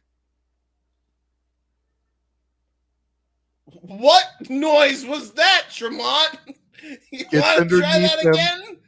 Did he just fucking move? Oh, no, Ben. Black hole slam from Beastman to Tremont. Connelly with the dog collar on Sullivan, hanging him over the top rope. Jesus, criminy, okay. Whoa. And there goes the referee. This match is probably going to get thrown out here once the ref comes to. If they DQ after that, Beastman is bloody. Oh yeah, actually, this is not the first time we've had a fucking Tremont match thrown out. Minoru Suzuki, I forgot. Dude, he's gonna get the shit beat out of him. Like, this is not a good sign. So wait, is the match thrown out here? I guess so, because referee, the announcer just said this match is a no contest. And all four men are still brawling on the outside. Here comes Beastman. What the fuck? Suicide dive from Beastman takes out, I think that's a official. I don't think that's a fan. Might be security. Potato on GCW. Fair enough. Fair enough. I know in the old PWG days, there were some guys that worked ring crew that were also fans that would get front row seats. So it could be that type of thing where those guys are like ring crew. Oh, no. Mad Dog with a sleeper on Tremont there. Still brawling to the back. It looks like Mad Dog is the only one not bleeding. The blood on his chest is from Tremont. But everybody else is bloody in their own way. Well, that was a match. And they're still fighting. And a chair has been thrown into the ribs of poor Bam. He's getting bammed by the caveman. Bam.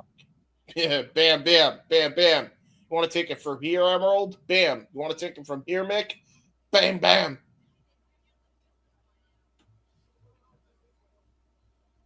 What the fuck? Why? The match is over. Stop it. No. Oh, no. We're about to have a high spot in a brawl. Chill stare to the head of... You know what? I'm going to just stop talking right now. That's what probably a good call right now as we take a look at all the upcoming GCW shows. Joppa, Maryland, and Rochester, New York this coming weekend. We will be covering those shows. June 7th and 8th, Atlantic City, New Jersey at the Showboat. June 20th and 22nd, Little Rock, Arkansas, and Kansas City, Missouri. I believe those are the shows that begin the return of Elena Black. July 4th, Backyard Wrestling. July 5th, Hartford, Connecticut at the Webster Theater. July 11th, Dallas, Texas. July 19th, Coney Island, which I definitely want to do that show. That one's going to be fun. July 28th, 29th, and 30th in Tokyo, Japan. August 23rd and 24th, back in Atlantic City, New Jersey at the Showboat. September 13th, Indianapolis, Indiana. September 19th, Phoenix, Arizona. September 28th, Bloodsport, London. And then October 4th in Anchorage, Alaska. Traditionally, they do a full weekend. So if they're doing September 19th in Phoenix, they may be coming to LA either the 18th or the 20th of September. That Well, might there be you my go. next opportunity. Yeah, that the 19th is a Friday, so they could do a full weekend, Friday, Saturday, Sunday. No. We shall have to see if anything more gets announced, but for right now, that is the GCW calendar with this weekend, May 17th and 18th, which are the big time and Run For It events, respectively, all the way through October 4th. And it is now time for our main event, James. I'm still scared after the last match. Well, at least you know this won't be that type of match. So, Yes, Masha Slamovich is a very good wrestler. She knows as how. is Although she can have a hardcore match with the toughest of them.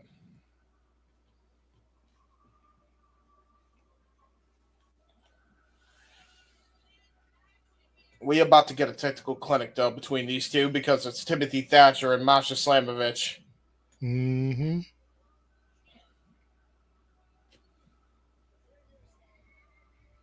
Timothy Thatcher coming in with the pinstripes. Very Terry Funk inspired. That's true. That's very true. I didn't even think about that. Pinstripe tights are very much a staple of Terry Funk.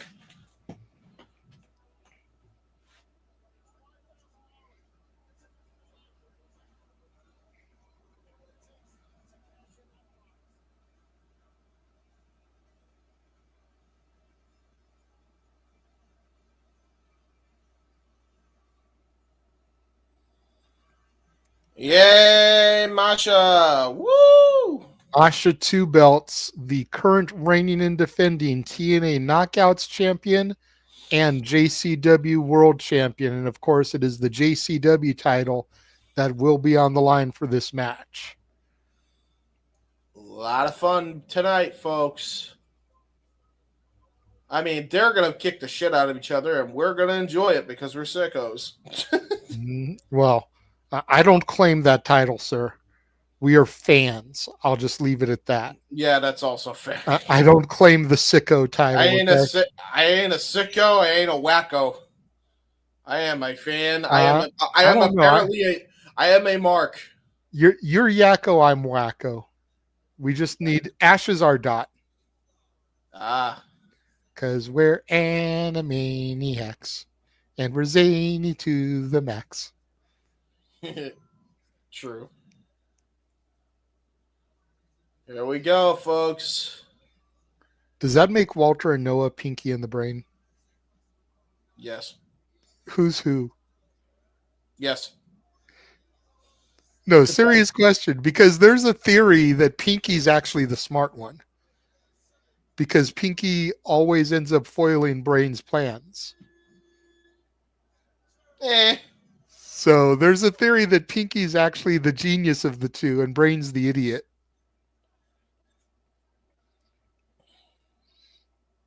Pinky gives Brain just enough rope for them to have adventures at night, and then he foils them so that they can do it all again the next night.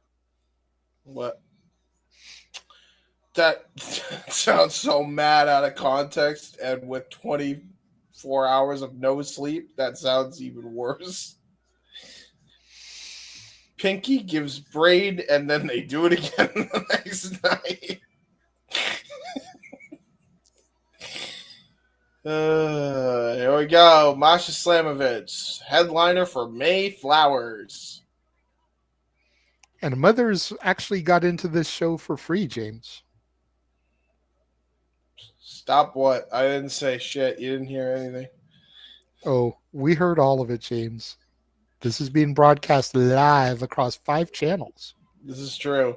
Bell rings, and here we go. Could you imagine that was the highlight that got caught by what's his face instead of the Kickbox. Jeff Cobb reaction? Oh, yeah. Yeah. He doesn't seem to do independent shows, so I think we're safe there. Timothy Thatcher imposing his strength on Masha here in the early going. I think Timothy Thatcher just wants to be on top of Masha Slamovich.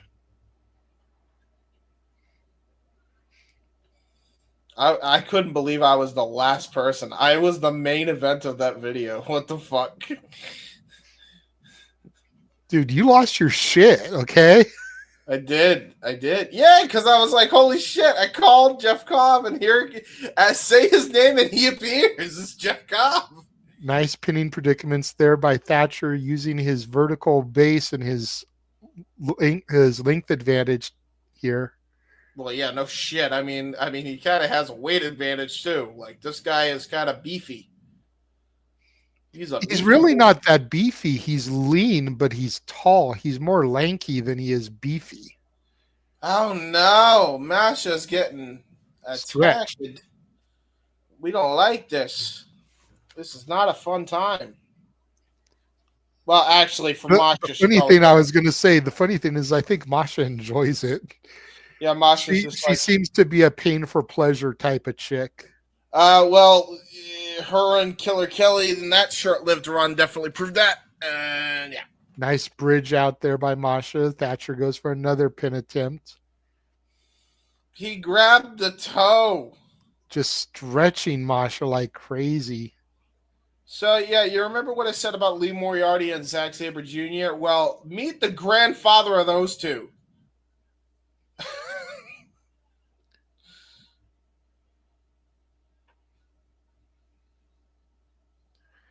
Oh, no. Surfboard stretch there to Masha.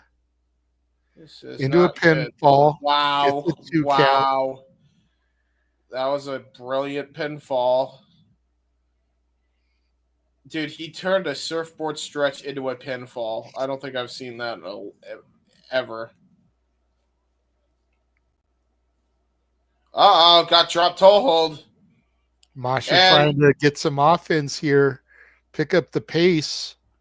Oh, Jesus Christ. Well, there goes Timothy Thatcher, and now he's just gotten knocked a bit loopy by Miss Masha.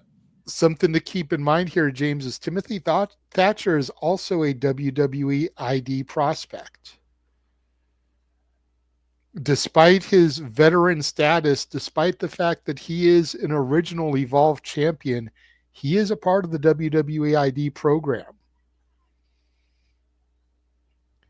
Some people say it may be his final opportunity to get into the company legitimately. Oh.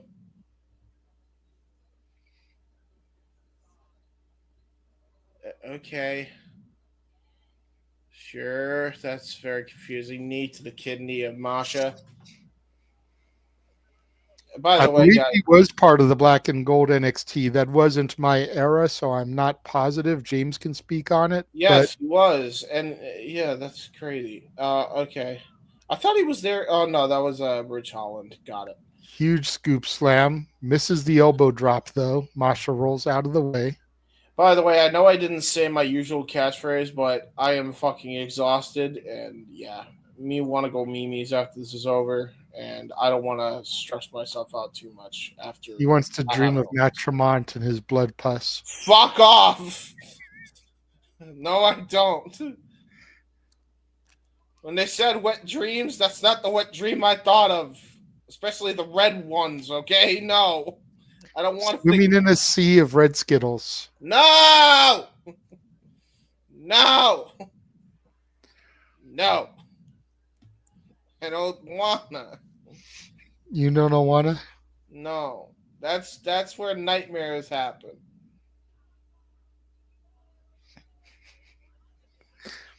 Why, Charles? Because I enjoy tormenting James sometimes. You've watched Shenanigans. You see the stuff James pulls on us. He deserves to get his comeuppance every now and again, okay? Matt Tremont That's be why like, James doesn't give me shit when I get him like this, because he knows more often than not he has a receipt coming. Jesus, Thatcher just tripped. yeah, he did. He got knocked He loopy. fall down and go boom. He did fall down, and go boom. Why is Was, he is fighting the the crowd? Invisible Man in this match? Did the Invisible Man just attack Timothy Thatcher? Wouldn't surprise me.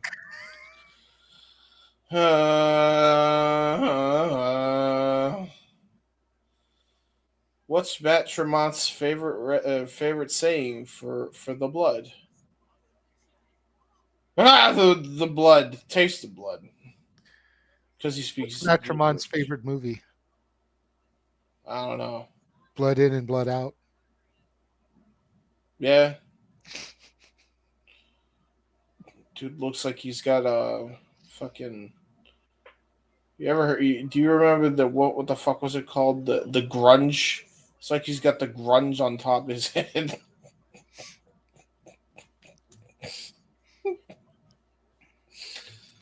No more stands or mans that are invisible. Oh God, Masha Slamovich got stomped with chairs. No, But she'll get up again. You're never going to keep her down. keep her down. Oh, she'll get up. You'll never get up. That's not the lyrics. Yeah, you can tell I'm tired when I'm snorting at my own fuck ups.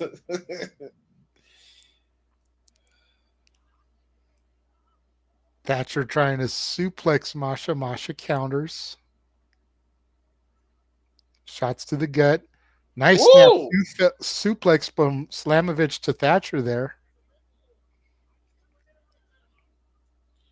Thatcher is not feeling too good. And now look at Masha trying to get back up on her feet here. Rolls back into the ring. I believe because this is a championship match, there is GCW rules at play here, even though it's JCW. But because they're a part of the collective, same rules. Oh my God. Paintbrush combination strike by Masha Slamovich. Runs into a back elbow by Thatcher. That wasn't a back elbow. That was a fucking goddamn uppercut of death. Holy shit. Thankfully, Masha fell with one leg into the ropes there, so she got the breakup. And a soccer ball kick right to the back, because why not?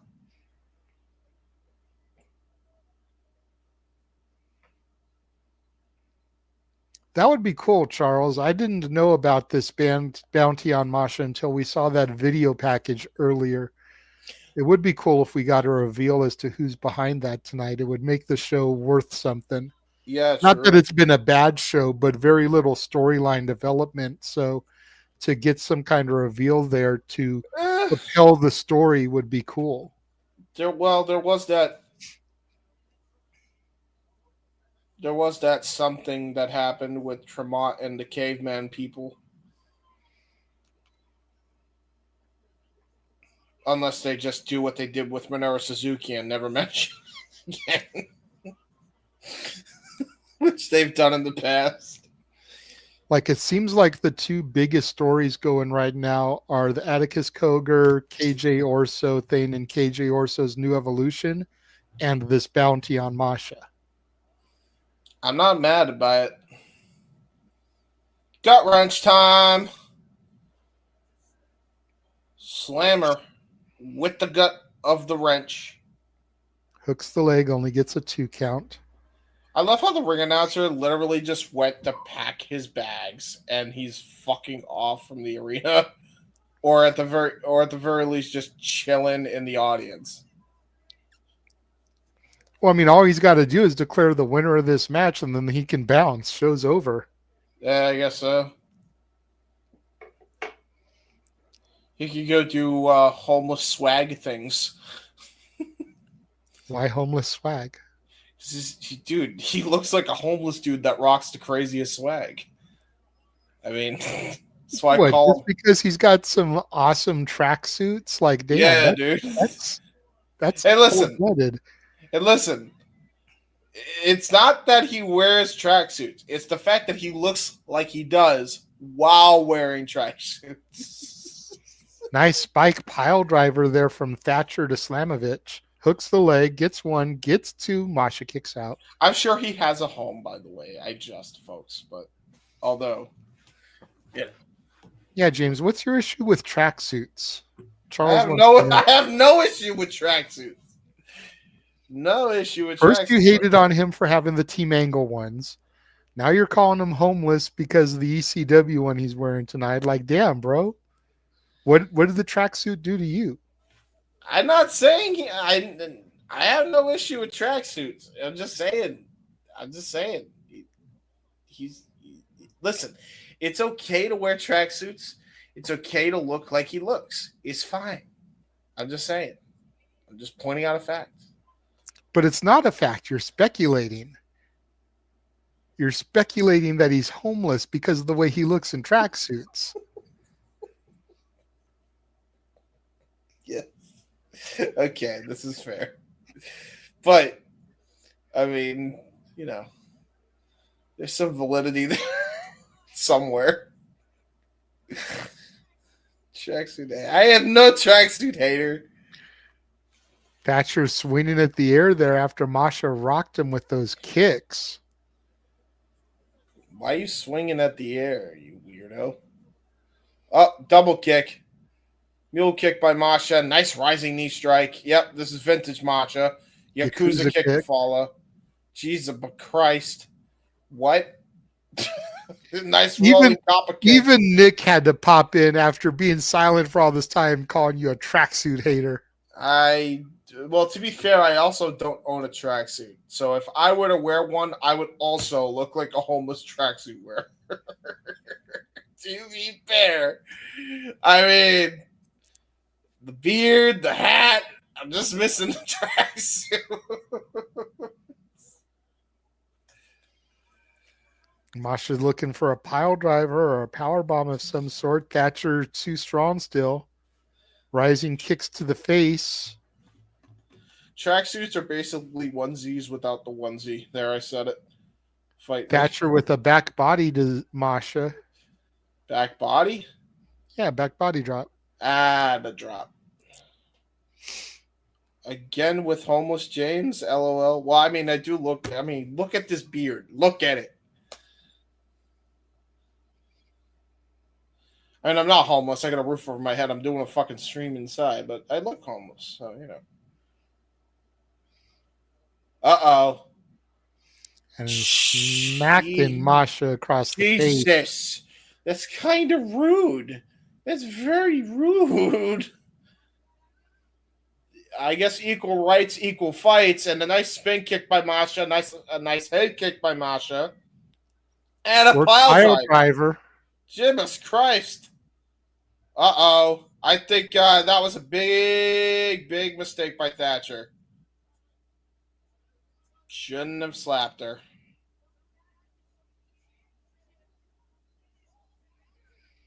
Thatcher getting back to his feet.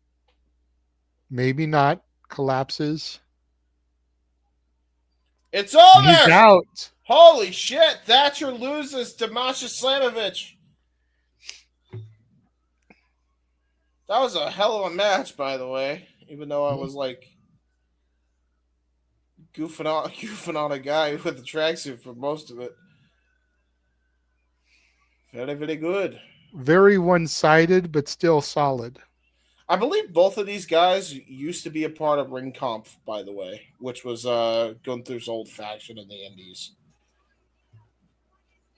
And yes, that was an indie name that was not given to by a company. That was Walter original.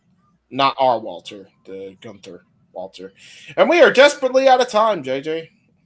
Yes, as Masha holds her 2 titles in the air, we go off the air.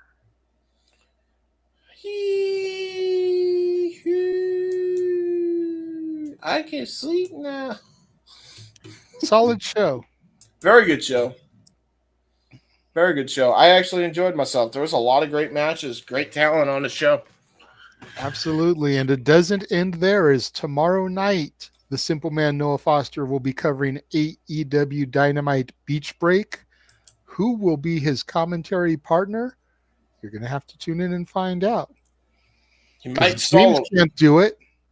Unfortunately. Ash Yes. can't do it. I Yes. can't do it because I got to work. So he made Joey Styles it and call it solo. You'll just have to tune in and find out. He loves Thursday, doing it solo. Sorry. Thursday we have no watch along, but Friday James and I will be back to do House of Glory Waging War, which aired last Friday. Yes. Got Mike Santana defending his championship against Cedric Alexander, Zilla Fatu defending his championship against Matt Riddle, Miyu Yamashita versus Indy Hartwell for the vacant women's championship, and so much more.